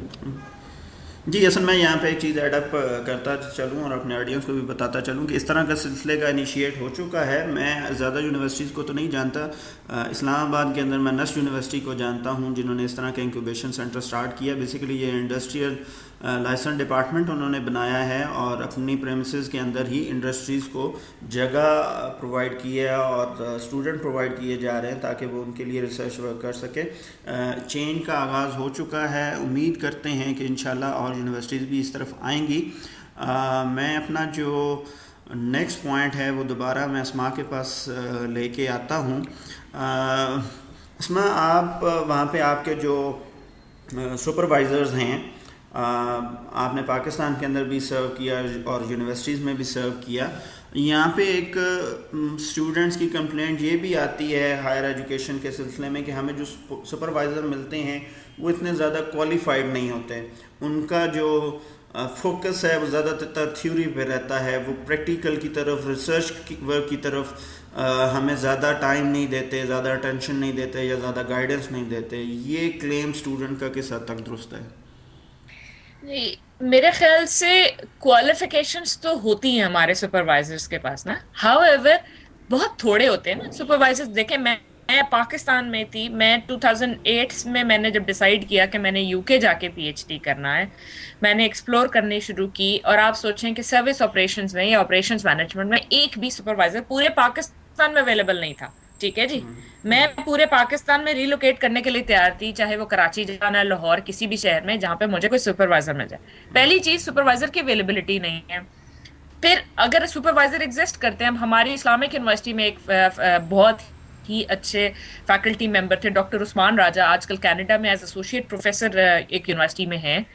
उनके पास, मैं अगर गलत ना कोट करूं तो तकरीबन कोई 12 से 15 स्टूडेंट्स थे पीएचडी के। ठीक है जी, विच इज वेरी अनरियलिस्टिक। अगर आप टीचिंग भी कर रहे हैं और 12 से 15 पीएचडी, अब मैं देखती हूँ यहाँ पर जो मेरे सुपरवाइजर है, मैं एज अ पीएचडी स्टूडेंट अपने आप को देखूं तो वो टोटल एक मॉड्यूल पढ़ाती हैं। ठीक है, एक मॉड्यूल का मतलब है कि वो हफ्ते में 4 घंटे सिर्फ टीचिंग के सर्व कर रही हैं, बाकी उनके साथ एक मैं स्टूडेंट हूँ पीएचडी, एक और स्टूडेंट है। यानी कि इनके लिए research work is so important कि उसके लिए डेडिकेशन, कमिटमेंट इतनी ज्यादा है। मतलब ये इनके लिए, जिसका कहना चाहिए ना, इनका ब्रेड एंड बटर ये है, इनका लाइफस्टाइल ये है कि एक बंदे ने अगर कमिट कर दिया कि आपके साथ उसने सुपरविजन करनी है, वो आपका सुपरवाइजर बनेगा, तो इसका मतलब है जेन्युइन टाइम। ठीक है, उसमें आगे पीछे नहीं हो सकते। ठीक है, दूसरी बात ये कि जो आप बात कर रहे हैं कि हमारे फैकल्टी मेंबर्स के पास एक्सपर्टीज नहीं होती, थ्योरी फोकस रहते, अपॉर्चुनिटीज नहीं है ना जी पाकिस्तान के अंदर। ऑल्दो कि हमने इतनी रिसोर्सेज की बात की, अब या फिर मुझे लगता है कि हमारे यहाँ सोशली एक्सेप्टेबल चीजें बहुत सारी जिनके ऊपर हम काम करते हैं। लाइक हम जिस सेटअप में ग्रो किए तो उसमें पता था कि जी लड़की ने डॉक्टर और लड़के ने इंजीनियर बनना होता है। और मैं जब इंजीनियरिंग कर रही थी तो मुझे कोई साइकोलॉजी वाला या किसी भी, जिस तरह से हसन ने मेंशन किया कि कपास पर रिसर्च नहीं होती, तो मैं तो किसी कपास वाले रिसर्चर को बहुत नेगेटिवली देखूंगी कि इसको कुछ नहीं आता था तो ये काम कर रहा है। एक माइंड सेट है ना जी हमारा, बहुत डिफरेंट किस्म का, जो हम 2-4 डिसिप्लिन के खिलाफ सोचते नहीं है। ठीक है, और उन डिसिप्लिन में भी बड़ा स्ट्रेट जो है ना, हम वो टॉट मॉडल फॉलो करने की कोशिश करते हैं। तो एक ही चीज, जो स्टेरियोटाइपिंग हमने सब्जेक्ट के साथ एसोसिएट की है, वो खत्म करनी है। क्योंकि यहाँ पर किस चीज पर रिसर्च नहीं हो रही थी, यहाँ पर आई मीन आप यू नेम एनीथिंग, मतलब कभी कभी ना वो हैरानी की बात होती है कि ऐसे टॉपिक्स पर जिसमें हमने कभी सोचा नहीं होता, उस पर भी यहाँ पर आपको रिसर्च अवेलेबल होगी, जो हो सकता है कि शायद पाकिस्तानी कॉन्टेक्स्ट में बहुत अनएथिकल भी हो। ठीक है, लेकिन बात क्या है कि उसको एक्सप्लोर किया जाता है, तो एक ही चीज के अपॉर्चुनिटी इस तरह से लिमिट कर दी जाती है इंजीनियरिंग में और सब कुछ। प्लस मेडिसिन की भी अगर बात करें, मेडिसिन में अगर हम कहते हैं कि जी फीमेल्स के लिए प्रोफेशन है, यहाँ पर मेडिकल की रिसर्च में इतनी मतलब फील्ड में इतनी रिसर्च होती है, जो एमबीबीएस के स्टूडेंट्स होते हैं, doctors, they are not qualified doctors until unless they present something in form of research. ठीक है, तो हमारे सुपरवाइजर्स के साथ डेफिनेटली इशू है, लेकिन अवेलेबिलिटी भी नहीं है। फिर जो अच्छे लोग हैं, जो हमारा एक बहुत बड़ा इशू है पाकिस्तान के अंदर, दैट इज ब्रेन ड्रेन। क्योंकि अब मैं अपने आप को देखती हूँ कि मैं पाकिस्तान आऊंगी इंशाल्लाह ताला, लेकिन मैं उस वक्त तक नहीं आऊंगी जब तक मुझे क्लियर ना पता हो कि मैं पाकिस्तान के अंदर रिसर्च की फील्ड में कंट्रीब्यूट कर सकूं। ठीक है, ऐसा ना होना the only odd and out जो पाकिस्तान में आके रिसर्च की बात कर रहा है और लोग कहें कि भाई ये तो क्या बात हो रही है। अच्छा, मैं रिजवान आपसे एक क्वेश्चन करूंगा। आपका माशाल्लाह ताल्लुक सियालकोट से है और सियालकोट पॉलिटिकली बहुत इनरिच्ड भी है। मेरा जो पॉइंट है वो पॉलिटिकल इन्फ्लुएंस जो है एजुकेशन सेक्टर्स के अंदर, जिसकी मैं अपने पास एग्जांपल दूंगा। मेरा ताल्लुक जिस जगह से है वहाँ पे यूईटी टेक्सला ने लैंड एक्वायर की, बजट अप्रूव हुआ और वहाँ पे यूनिवर्सिटी का आगाज़ होना था, लेकिन पॉलिटिकल इन्फ्लुएंस की वजह से वो यूनिवर्सिटी जहाँ पे ज़रूरत थी, जहाँ पे लैंड आज भी वहाँ पे मौजूद है, जो कि मेरे ख़्याल में कोई 100 एकड़ से भी शायद ज़्यादा की ज़मीन उन्होंने एक्वायर की थी, वो फालतू फजूल पड़ी हुई है, लेकिन पॉलिटिकल इन्फ्लुएंस की वजह से वो यूनिवर्सिटी वहाँ पे ना बन सकी। जो डिस्ट्रिक्ट जेलम का एक हिस्सा था, तहसील पंटालन खान की मैं बात कर रहा हूँ, वो यूनिवर्सिटी की वो फंडिंग जो है वो डिस्ट्रिक्ट चकवाल के लिए चली गई। मैं यहाँ पे किसी किस्म की ये बात नहीं रेज़ करना चाहता कोई कॉन्फ्लिक्ट डिस्ट्रिक्ट लेवल पे, लेकिन मैं इन्फ्लुएंस की बात करूँगा कि एक जगह जहाँ पे सर्वे हुआ, जहाँ की डिमांड थी, वहाँ पे पूरा नहीं हो सका। इसी तरह जो बजट्स हैं उनको बड़े गलत तरीके से इस्तेमाल किया जाता है, जिसकी रिसेंट एग्जांपल ले ली जाए कि पंजाब गवर्नमेंट ने ये जो लैपटॉप स्कीम लॉन्च की थी, ये पैसा जो है वो शायद किसी और काम के लिए भी इस्तेमाल हो सकता था, एज़ कम्पेयर टू शायद इसके इतने आउटकम ऐसे ना हैं जितने कि ये अगर स्पेसिफिक टास्क। इस मसले का हल क्या है, इससे कैसे जान छुड़ाई जा सकती है? देखिए, इस चीज़ के ऊपर मैंने अभी पिछले दिनों एक मजमून भी लिखा था, आर्टिकल भी लिखा था। हम लोगों की प्रायोरिटीज़ गलत हैं। जो हमारी पॉलिटिकल क्लास है ना, उसकी प्रायोरिटीज़ गलत हैं। उनकी प्रायोरिटी ये है कि हमने वोट किस तरह लेना है। अब इसमें दो फैक्टर्स हैं, ठीक है। एक फैक्टर तो ये है कि वो वोट की तरफ जाते हैं और वोट देने के लिए वो मतलब वेट करते हैं कि जिस वक्त इलेक्शन करीब हो उस वक्त हम कुछ करेंगे, और वो फिर वो पंजाबी का एक मुहावरा है, गोंगलू से मट्टी हटाना, ठीक है, शलजम से मट्टी हटाना, वो फिर वो काम करते हैं। एजुकेशन वो क्यों नहीं प्रोवाइड करना चाहते हैं बैकवर्ड एरियाज़ को? उसकी मेन वजह ये है कि उस जगह पे अगर अवाम एजुकेट हो जाती है तो वो जो एक कॉन्सेप्ट बना हुआ है ना क्लासेस का, वो कॉन्सेप्ट ख़त्म हो जाता है। अगर आप अपने अर्बन एरिया को देखें तो अर्बन एरिया के बीच में आपको ये चीज़ बहुत क्लियरली नज़र आएगी कि यहाँ पे लोग क्वेश्चन करते हैं, यहाँ पे लोग उनको मतलब आंसरेबल गिरदानते हैं कि भाई आप लोग आए हो, आपने क्या किया, गो के उसका होता कुछ नहीं, लेकिन फिर भी वो क्वेश्चन करते हैं। ठीक, अब पॉलिटिकल इन्फ्लुएंस जहाँ पे आपकी पर्सनल गेन की बात आएगी, पॉलिटिशियंस उस जगह के ऊपर एक तो उनको पैसा बच जाता है, जो उन्होंने पैसा इन्वेस्ट करना होता है उसको वो घुमा फिरा के जिस तरह भी है उसके बीच में से पैसा बचाने की कोशिश करते हैं। दूसरा, वो आवाम को एजुकेट नहीं करना चाहते, उनकी प्रायोरिटी नहीं है क्योंकि उनका लॉस है उसके बीच में। और तीसरा, उसके बीच में तीसरी जो चीज़ उसके बीच में सबसे ज़्यादा इंपॉर्टेंट है वो ये है कि उनके ऊपर चेक एंड बैलेंस कोई नहीं है। हमारी आवाम सबसे बड़ा प्रॉब्लम है अपने लिए। हमारी जो आम आवाम है वो सबसे बड़ा प्रॉब्लम है अपने लिए। उसकी वजह यह है कि 3 बिरयानी, 3 कप चाय और 1 घी के डब्बे के ऊपर ये वोट डालते हैं, और उनको उस लेवल पे रखने का उन पॉलिटिशियंस को फायदा है। एजुकेशन के बीच में इस वक्त 0.5% आपकी जो इन्वेस्टमेंट हो रही है उसकी मेन वजह ये है, वो उसको डेवलप नहीं करना चाहते। अच्छा, अब दूसरी चीज़ जो ये आसमा ने बात की थी ना सुपरवाइज़र गाइडेंस की, इनकी बिल्कुल सही बात है। अगर आप जापान की रेवोल्यूशन को उठा के देखें ना, तो वर्ल्ड वॉर टू के बाद जो जापान ने रेवोल्यूशन की थी उसके बीच में उन्होंने जो अपनी यूनिवर्सिटीज़ थी उनके बीच में, जो कॉलेजेस थे, इंस्टीट्यूट्स थे, यूनिवर्सिटीज़ थी, उनके बीच में उन्होंने क्लब सिस्टम इंट्रोड्यूस करवाया था। अब वो क्लब सिस्टम क्या था कि आप कोई भी कॉन्सेप्ट सोचिए, उसके ऊपर आप अपना एक 4 या 5 या 6 बंदे इकट्ठे कीजिए, यूनिवर्सिटी से या कॉलेज से बात कीजिए, वो आपको उसका क्लब बना देंगे, उसके लिए आपको फंडिंग दे देंगे। अब वो फंडिंग से कि एक एक आपको सुपरवाइजर भी अलॉट कर दिया जाएगा। अब उस क्लब की जिम्मेदारी क्या होती थी कि they have to come up with new ideas, they have to develop new things, ठीक है, अपनी फील्ड के बीच में, कोई भी फील्ड वो ले लें। तो रिसर्च एंड डेवलपमेंट पाकिस्तान के बीच में इंपॉर्टेंट है। पॉलिटिकल इन्फ्लुएंस को कम करना पड़ेगा, इसके लिए आपको प्रोफेशनल बोर्ड बनाने पड़ेंगे। एचईसी जो है एक अच्छा स्टेप था, एचईसी एक अच्छा स्टेप था, लेकिन उनकी अगर आप उनकी वो देखें ना, जो उन्होंने आइडियाज़ जो प्रोवाइड किए थे वो बहुत अच्छे थे। और उसके बीच में उन्होंने 2 चीज़ों की बात की थी जो जो मैंने अभी तक बात की है ना, उसको वो सेकंड करती हैं। एक थी ऑटोनॉमी फॉर द इंस्टीट्यूशन और दूसरी थी अकाउंटेबिलिटी। ऑटोनॉमी मतलब हर इंस्टीट्यूशन अपने लिए खुद सजेस्ट करे अपना मैनेजमेंट प्रोसीजर्स, अपने किस तरह उसको मैनेज करना है, किस तरह उसको आगे लेके चलना है, वो खुद जो है वो डिसाइड करे, ठीक है। और अकाउंटेबिलिटी जो है वो एचईसी के पास रहे। Cool. तो ये चीज़ें जब तक प्रोफेशनलिज्म नहीं आएगा, जब तक प्राइवेट इन्वेस्टर नहीं आएगा जिसको अपने रिटर्न की फिक्र होगी। जी, इसमें आप कुछ पॉइंट ऐड करना चाह रहे थे इसमें? मैं तो बस यही मेनली जो उन्होंने पॉलिटिशियंस की बात की कि अगर प्रायोरिटी इनकी क्यों नहीं एजुकेशन के, अगर इनकी एजुकेशन प्रायोरिटी बन जाए तो फिर इनको वोट कौन देगा? ठीक है ना जी। तो ये बड़ी रियलिस्टिक बात है कि इनको कौन वोट देगा। तो अभी तो वोट जिस तरह से इन्होंने बताया कि घी के कनस्तर और चाय की और प्याली और पता नहीं रोटी और इस तरह की चीजों पर होते हैं। जब बंदे के पास ये सारी बेसिक चीजें अवेलेबल हैं तो वो जिसको कहते हैं ना कि हम अक्सर लोग एक मुहावरतन बोलते हैं कि जी भरे पेट के और खाली पेट के मसाइल मुख्तलिफ होते हैं। ठीक है ना जी। जब भरा पेट होगा तो फिर बंदा इंटेलेक्चुअली सोचेगा ना, दिमाग से सोचेगा कि करना क्या है। तो अभी तो ये हो रहा है कि खाली पेट है तो भाई जी पेट भर दे, बीवी बच्चे भूखे ना मरे, बस इसके अलावा और कोई बात नहीं होती। तो इसीलिए पॉलिटिशियंस इसको पॉइंट बनाना ही नहीं चाहते, इसको प्रायोरिटी बनाना ही नहीं चाहते। जी हसन, आप क्या कहेंगे इसके?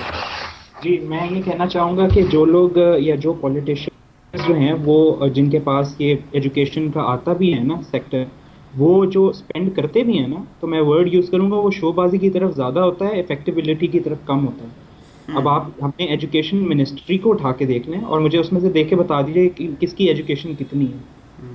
हम लोगों के प्राइम मिनिस्टर जो है उसकी क्या एजुकेशन है? इंडिया में जो प्राइम मिनिस्टर है मनमोहन सिंह, उनकी क्या एजुकेशन है? वो 4 किताबें लिख चुके हैं, पीएचडी कर चुके हैं, उन्हें 15-20 जो है पब्लिकेशंस भी उनकी शाया हो चुकी हैं। और हमारे प्राइम मिनिस्टर, माजरत के साथ अब मैं आगे कुछ ऐड नहीं करता, आपको पता है।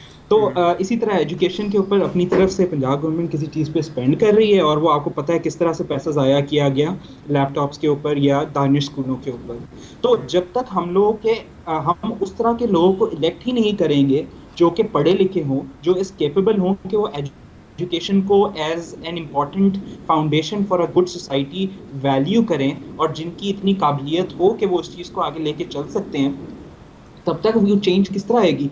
हम लोग जिस एजुकेटेड सेक्टर की बात कर रहे हैं ना, ये हम अगर पंजाब की बात करें या इवन जिस तरह आप सियालकोट की बात कर रहे थे या आप कलर कहार की बात कर रहे थे यूनिवर्सिटी की, इन सारे इलाकों से आप हट के आप सिंध में चले जाएं, इंटीरियर सिंध में चले जाएं, बलूचिस्तान में चले जाएं, केपीके में चले जाएं, वहाँ पर आपको तो जाके ये पंजाब जन्नत लगेगा। वहाँ पर तो एजुकेशन का आप नाम ही ना लें ना, कराची को निकाल दें और पूरे सिंध में आप देख लें क्या हशर है एजुकेशन का। तो जहाँ पर स्पेंड हो रहा है ना, जिसमें मैं पंजाब या इस्लामाबाद या कराची की बात करूँगा, वहाँ पर इतने बुरे हालात हैं, पैसा होने के बावजूद ज़ाया किया जाता है। That is only because of the हमारे जो नालायक हुक्मरान हैं उनकी वजह से। तो अवाम को होश के नाखून लेने चाहिए, उन्हें उन लोगों को इलेक्ट करना चाहिए जो काबिलियत हो जिनके अंदर। अब एक डिग्री का वो एक रखी थी शर्त जिसके ऊपर बहुत से लोगों को बहुत सी प्रॉब्लम्स हुई थी कि डिग्री के बगैर जो है आप पार्लियामेंट में नहीं बैठ सकते, ये कहाँ की डेमोक्रेसी में। लेकिन इट्स अ वैलिड पॉइंट। ज़रूरी तो नहीं है कि आपने इंजीनियरिंग की डिग्री की हो, सिंपल बीए की डिग्री करना कितना मुश्किल काम है। और अगर एमएनए बन के आपने किसी मिनिस्ट्री को लीड करना है और आपको एक पेपर भी हाथ से नहीं लिखा जाता आपसे, तो फिर आप किस शक्ल के साथ, किस सूरत के साथ आप वहाँ पर बैठ सकते हैं उस पार्लियामेंट में और अपनी आवाम को रिप्रेजेंट कर सकते हैं और उनकी वेलफेयर के लिए लड़ सकते हैं जंग। तो इस तरह के लोगों के साथ हम लोग आगे नहीं चल सकते हैं। We have to change this attitude towards our government and electing people.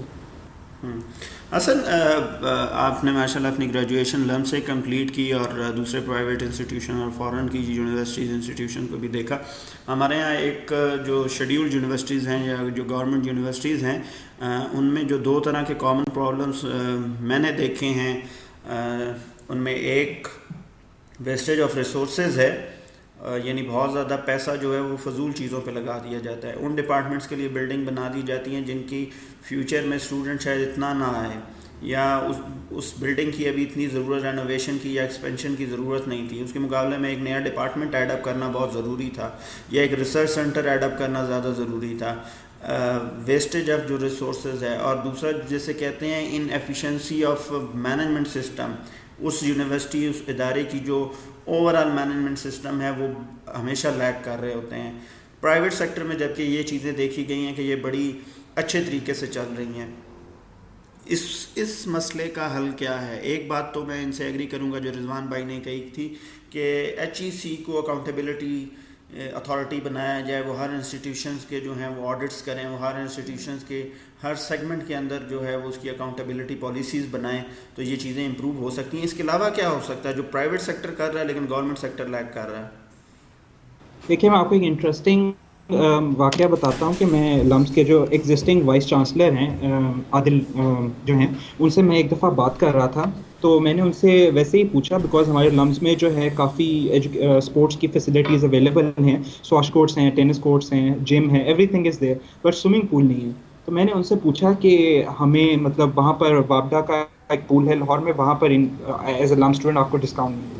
मैंने कहा कि आप लम्स में पूल क्यों नहीं बना लेते, हमारे मतलब स्टूडेंट्स को फ़ायदा होगा, अच्छे खासे स्टूडेंट्स हैं, 5-6 हज़ार स्टूडेंट हैं लम्स का। तो वो मुझे कहते हैं कि पूल बना के उसको जो रन करने की जो कॉस्ट है वो बहुत हाई है इस एजुकेशन इंस्टीट्यूशन के लिए। तो we would rather spend that money on the new जो इंजीनियरिंग की इन्होंने नया फैकल्टी बनाई उस पर हम स्पेंड करेंगे, rather spending on swimming pool. वो इतनी बड़ी नेसेसिटी नहीं है। तो दिस इज़ वन इंस्टेंस कि जिस तरह से आपको पता चलता है कि प्राइवेट सेक्टर में रिसोर्सेज सामने पड़े होते हैं और आपको पता होता है कि हमारी जेब में इतनी गहराई है, इस जेब से इससे ज़्यादा पैसे नहीं निकलने वाले, और आप फिर उसको मतलब एफिशिएंटली स्पेंड करते हैं। हमारे यहाँ मसला ये है कि एजुकेशन को छोड़िए, गवर्नमेंट के पास पैसा बहुत ज़्यादा पड़ा है। ऐसा नहीं कि गवर्नमेंट के पास पैसा नहीं है। आपको पता है कितना डेवलपमेंट बजट जो है आखिरी दिनों में बजट से पहले आके लिटरली फेंका जाता है क्योंकि वो खर्च नहीं हुआ होता। आप कहते हैं बलूचिस्तान में डेवलपमेंट नहीं होती, वहाँ पर जाके आप डेवलपमेंट फंड उठा के देखें कितने साल के आखिर तक पड़े होते हैं। वो यही होता है कि वो पॉलिटिकल बुनियादों के ऊपर इस MNA को इतने पैसे दे दो, इस MPA को इतने पैसे दे दो। जब तक हमारी एजुकेशनल मिनिस्ट्री या एजुकेशनल आपका डिपार्टमेंट हर प्रोविंस का इंडिपेंडेंट नहीं होगा, वो किसी को अकाउंटेबल नहीं होगा सिवाय इसके कि जो आपकी सेंट्रल HEC हो गया या आपकी मिनिस्ट्री है वो जिसमें पॉलिटिकल इन्वॉल्वमेंट ना हो, तब तक ये चेंज नहीं आ सकी। तो आई थिंक वो बहुत इंपॉर्टेंट है। Autonomy is very very important, और उसके ऊपर more than anything professionals have to lead that thing.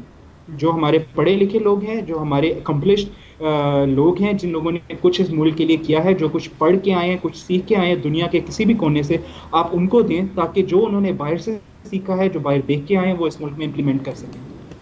Cool, thank you. अस्मा में हमारा जो है ये टॉक शो काफ़ी लंबा हो गया है, हमारे पास अनफॉर्चुनेट इतना टाइम नहीं रहा कि हम बहरहाल मज़ा तो बहुत आ रहा था, बड़े आपके वैल्यूड फीडबैक्स आ रहे थे, लेकिन मैं अपने आखिरी क्वेश्चन के बाद आपसे इजाज़त लूँगा। इस प्रोग्राम को हम वाइंड अप करने की तरफ चलेंगे।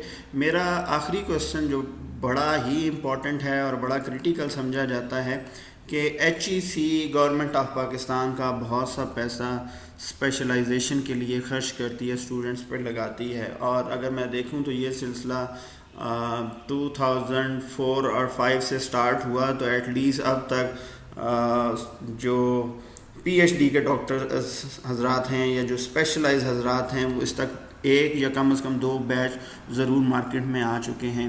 और कंप्लेंट हमेशा यही की जाती है कि ये मोस्टली लोग पाकिस्तान आते नहीं, या तो और टाइम बारो करते हैं या कोई लूप होल्स ढूंढ के तो वहाँ पे रह जाते हैं। इस मसले का क्या हल है?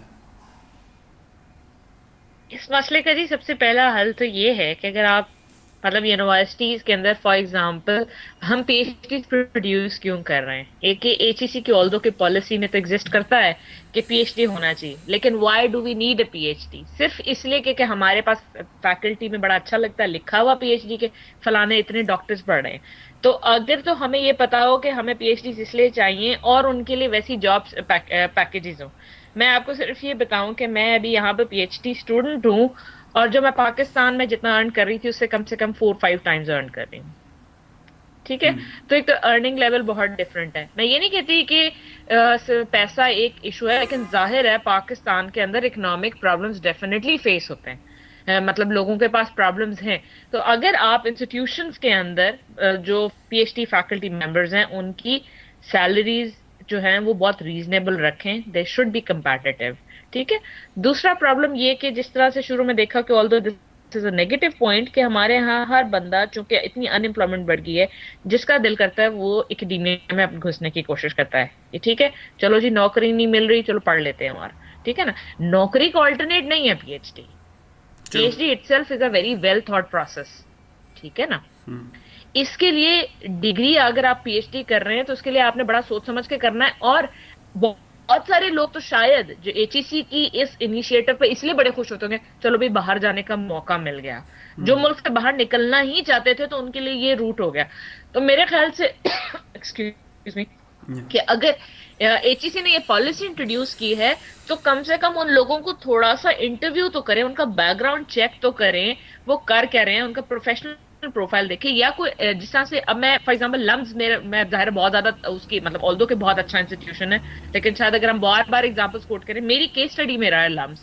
ठीक है, अब उन्होंने, मैं अगर देखूं कि उन्होंने लम्स में रखा हुआ जी एमबीए करने का जो एंट्री क्राइटेरिया है वो 2 इयर्स है कम से कम वर्क एक्सपीरियंस। ठीक है, अब ये नहीं है कि आज में उठे तो मेरे मामे ने, चाचे ने, अम्मी ने, अब्बू ने, किसी ने कहा जी क्या करना, चलो बेटा तुम एमबीए कर लो। ऐसे नहीं होता। ठीक है, जितने आपको मेजॉरिटी स्टूडेंट्स मिलेंगे लम्स में एमबीए करते हुए, और पर्टिकुलरली आईबीए में भी यही सिचुएशन है, वो बड़े वेल थॉट प्रोसेस के बाद एक बिजनेस की डिग्री करने आए। इसी तरह से इसके साथ भी होना चाहिए, ये कोई स्केप नहीं है। ठीक है, तो एचईसी को इस चीज पे काम करना चाहिए। दूसरा ये कि जो पीएचडी कर लेता है उसको कोई ऐसा कंपैटिटिव सैलरी पैकेज ऑफर करे, लेकिन उसके ऊपर भी टर्म्स एंड कंडीशंस लगाएं। ऐसा भी हो रहा है कि जो पाकिस्तान वापस आते हैं उसके बाद पलट के कभी वो रिसर्च पे कोई काम ही नहीं करते। उनकी कोई सारी जिंदगी 20-25 साल के करियर में, ये अगर हम रिसेंट इनिशिएटिव की बात करें, लेकिन पुराने भी पीएचडीज हैं, उनका कोई एक जर्नल पेपर नहीं होता पब्लिश्ड। Right right. जी हसन, आप कुछ कहना चाह रहे थे जाते जाते? जी, मैं एक आखिरी बात जो करना चाहूँगा वो ये कि एचईसी या कोई भी हमारी एजुकेशनल इंस्टीट्यूशंस जो हैं उनकी responsibility, although it is part of their responsibilities, लेकिन प्लेसमेंट और अपॉर्चुनिटीज़ क्रिएट करना उनकी रिस्पॉन्सिबिलिटी नहीं है। जॉब अपॉर्चुनिटीज़ क्रिएट करना, इंडस्ट्री को प्रमोट करना, सर्विस सेक्टर को प्रमोट करना, या इंडस्ट्री फ्रेंडली पॉलिसीज़ बनाना, फॉरेन डायरेक्ट इन्वेस्टमेंट को अट्रैक्ट करना गवर्नमेंट की रिस्पॉन्सिबिलिटी है, ये एचईसी की रिस्पॉन्सिबिलिटी नहीं है। सो एक जो आप केस अभी डिस्कस कर रहे थे कि एचईसी ने बहुत से लोगों को बाहर भेजा पढ़ने के लिए और वो उनमें से कोई लोग वापस नहीं आते, तो मैं इसको इस तरह से देखूंगा कि वो वापस क्यों नहीं आते। वापस इसलिए नहीं आते कि पाकिस्तान में उन्हें वो स्कोप नज़र नहीं आता, पाकिस्तान में उन्हें वो पैसे नज़र नहीं आते, पाकिस्तान में उन्हें वो स्टेबिलिटी नज़र नहीं आती या जॉब सिक्योरिटी नज़र नहीं आती। ठीक है, तो ठीक है, उसके लिए वो बॉन्ड साइन करवाते हैं आपसे। आपने एक पाकिस्तानी को ट्रेन किया, बाहर भिजवा के उसकी ट्रेनिंग करवाई, उसने पीएचडी की, उसने डिग्री हासिल की, उसने कुछ ना कुछ सीखा, और वो अगर वहाँ पर रह जाता है, आपको वो बॉन्ड पे करके आपका नुकसान कम से कम पूरा कर रहा है कि जितना आपने उसमें इन्वेस्ट किया था वो आपको वापस मिल गया। अब उसके लिए ऐसी कंड्यूसिव एनवायरनमेंट क्रिएट करना पाकिस्तान के अंदर कि वो अपॉर्चुनिटी को देखे कि हाँ मैं वतन वापस आ जाऊं, ये गवर्नमेंट की रिस्पॉन्सिबिलिटी है। और फ्रैंकली आजकल के हालात में जब बिजली नहीं, ना गैस है, ना आपको कोई फ्यूल मिल रहा है, ना आपको सीएनजी मिल रही है, इन हालात में इंडस्ट्री तो नहीं चल रही, आपको आपके सामने है। तो इस तरह के हालात में यू कैन नॉट ब्लेम कि अगर एक बंदा जो है बाहर चला गया वापस नहीं आया। हाँ, आप ऐसा करें, गवर्नमेंट को ये चाहिए कि अब जब मुल्क के हालात बेहतर होंगे तो तब वो इस तरह के लोगों को अट्रैक्ट करें, एतमाद में लें और उन्हें ऐसी अपॉर्चुनिटीज़ दें कि अगर आप वापस पाकिस्तान इतना पैसा लेके आते हैं और यहाँ अपनी इंडस्ट्री सेटअप करते हैं तो आपको ये इंसेंटिव देंगे। तो उस लिहाज से अगर देखें तो it's not a lost cause. अगर कोई पाकिस्तानी पढ़ लिख के बाहर चला भी जाता है तो आपको ये भी मालूम होना चाहिए कि 13 बिलियन डॉलर्स हर साल बाहर से पाकिस्तान में भेजते हैं, and that is more than our exports, ठीक है। तो ये हमारी एक किस्म की एक्सपोर्ट है जो हमारा ह्यूमन कैपिटल है, और unfortunately this is the only growing export. हम लोग और कोई एक्सपोर्ट इंक्रीज नहीं कर पाए ओवर द लास्ट 30 इयर्स, ठीक है। तो अगर हमारा इसी तरह से मुल्क के अंदर पैसा आ रहा है, फॉरेन एक्सचेंज आ रहा है, और इस मुल्क को एटलीस्ट कुछ ना कुछ स्टेबल किए हुए है, तो I think it is not a bad बेट।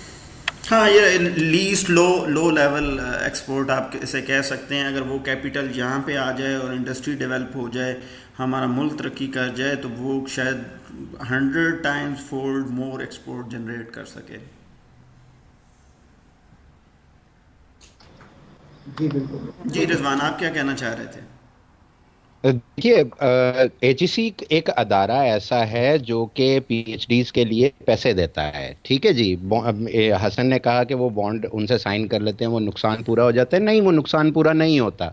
हमारा नुकसान किस चीज़ का और है? हमारा नुकसान इस चीज़ का हो रहा है कि एक बंदा जो कैपेबल था पीएचडी करने का, उसको आपने बाहर भेजा अपने खर्चे के ऊपर पीएचडी करने के लिए। वो पाकिस्तान नहीं आया, उसने पाकिस्तान के बीच में उस इन्वेस्टमेंट को रिटर्न नहीं दिया। पैसे दे के पैसे वापस ले लेना, we were not requiring that, we were requiring the knowledge to come back to Pakistan, और एग्जैक्टली। पाकिस्तान के बीच में आके वो उस चीज़ को यूटिलाइज करे। अच्छा, अब इसका हल क्या हो सकता है? इसका हल ये हो सकता है कि एचईसी जो है उसके पास बजट तो होता था, ठीक है। अब बजाय ये कि आप 10 लाख बंदे को बाहर भेज दो पीएचडी के लिए, आप 5 लाख बंदे को या 5,000 बंदे को बाहर भेजो, और बाकी का बजट जो है उनको फैसिलिटेट करने के लिए पाकिस्तान में लगाओ। उनके लिए रिसर्च सेंटर्स बनाओ पाकिस्तान के बीच में, उनके लिए ऐसी जगहें बनाओ जहां पे वो वापस आए अपनी स्टडी पूरी करके। तो जिस भी टॉपिक के ऊपर उन्होंने अपनी स्टडी पूरी की है या पीएचडी की है या स्पेशलाइजेशन की है, उसको वो पाकिस्तान में आके यूटिलाइज कर सकें, ताकि पाकिस्तान को उसका फायदा हो। बंदा बाहर चला गया, उसने पीएचडी कर ली, उसने जॉब उधर वहां पे शुरू कर ली, वो हजारों डॉलर कमा रहा है या हजारों पाउंड कमा रहा है, और उसके बीच में से अपना 50,000 रुपया या 60,000 रुपया या 1 लाख रुपया पाकिस्तान में अपनी फैमिली को खर्चा भेज रहा है, उससे पाकिस्तान का कोई फायदा नहीं हो रहा। In the long run Pakistan continuously नीचे जाएगा। आपको उस कैपिटल को अपने मुल्क में वापस आके उसको यूटिलाइज करना है, उसको Excellent. शुतर बेमुहर की तरह छोड़ नहीं देना। एक्सीलेंट एक्सीलेंट, बिल्कुल जनाब, मैं एग्री करूंगा। रिजवान साहब, टाइम हमारे पास शॉर्ट है। ये टॉपिक ऐसा लेंथी टॉपिक है और इतनी चीज़ें इसमें अभी पुल इन की जा सकती हैं, लेकिन अनफॉर्चुनेट आप लोगों को मैं ज़्यादा जहमत नहीं दे सकता और अपने प्रोग्राम का भी टाइम शॉर्ट रखता हूं ताकि हमारे ऑडियंस इसको अच्छी तरह से देख भी सकें, सुन भी सकें। मैं अपने इस प्रोग्राम का कंक्लूसिव सेशन पूरा करता हूं। आज के प्रोग्राम के अंदर जो हमने प्रॉब्लम रेज की, जो चैलेंजेस हमने देखे या डिस्कस किए, उनका जो सोल्यूशन हमारे पास आया, जिसमें मैं हसन का पॉइंट को रिपीट करूंगा कि हसन ने कहा कि हमें देखना चाहिए कि हमारे पास हाथ में रिसोर्सेज कितने हैं, हमें उस रिसोर्सेज के लिए प्रॉपर प्लान करना चाहिए। हमारे लोकल लेवल पे, हमारे रीजनल लेवल पे, हमारे कंट्री लेवल पे ह्यूमन रिसोर्स कौन सा अवेलेबल है, हमारे पास मिनरल्स कौन से अवेलेबल हैं, हमारे पास ज़राअत कौन सी है, हमारे पास कौन कौन सी क्रॉप्स बिल्टअप होती हैं, इनको हम कैसे इन्हांस कर सकते हैं। हम अपने जो हायर एजुकेशन के प्रोग्राम्स हैं वो इसके ऊपर बेस करें। हम ये देखें कि हमारे मुल्क के अंदर जो इस वक्त करंटली कोर कम्पिटेंसीज़ हैं, हम उनको कैसे इन्हांस कर सकते हैं। हमें ये देखना चाहिए कि इस वक्त ग्लोबल मार्केट के अंदर डिमांड क्या है और उस डिमांड को मीट करने के लिए हमारे पास सप्लाई के रिसोर्सेज कौन से हैं और उन सप्लाई रिसोर्सेज को हम किस तरह 3 से 4 गुना तक इंक्रीज़ कर सकते हैं, हम उनको 10 गुना इंक्रीज़ कर सकते हैं। हम अपने ह्यूमन रिसोर्स को, अपने नेचुरल रिसोर्स को किस तरह से पॉलिश कर सकते हैं, हमें इस तरफ प्लानिंग करने की ज़रूरत है।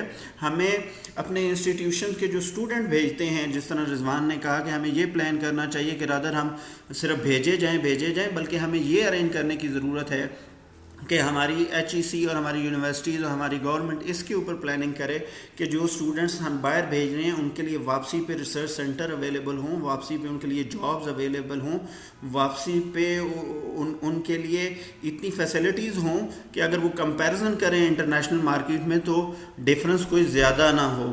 मैं अस्मा के जो पॉइंट्स हैं उनको रिकॉल करूँगा यहाँ पे कि हमें अपने एजुकेशनल सिस्टम के अंदर, अपने इंफ्रास्ट्रक्चर के अंदर से चेंजेस लेके लेके आनी है, हमें पॉलिटिकल इन्फ्लुएंस को ख़त्म करने के लिए हमें पॉलिसीज़ बनानी है कि HEC इदारों की अकाउंटेबिलिटी करे, वो इदारों को ऑडिट करे, वो तमाम प्रोग्राम्स को बड़ी जो है बारीक बीनी से उनको परखे, और वो हमारे इंस्टीट्यूशन के हर बच्चे के लिए जो है वो हायर एजुकेशन का लेबल ना लगाना शुरू कर दे, बल्कि वो सिर्फ उन लोगों को लेके सामने आए जो वाकई इंटरेस्टेड हैं, जो वाकई कम्पिटेंट हैं, जो वाकई इस मुल्क के लिए वापस आके कुछ करना चाहते हैं। इन तमाम चीज़ों के साथ, इन तमाम मालूमात के साथ मैं अपने तीनों गेस्ट का बहुत ज़्यादा शुक्रिया अदा करता हूँ। मिस अस्मा इसरार कुरैशी, आपका बहुत शुक्रिया, आपने अपने कीमती वक्त से अपनी फ़ीडबैक से हमें नवाजा। हसन, आपका भी बहुत शुक्रिया, आपको मैंने स्पेशली जॉब के दौरान आपको कहा कि आप थोड़ा सा शॉर्ट टाइम हमारे लिए स्पेयर करें। रिजवान जाहिया साहब, आप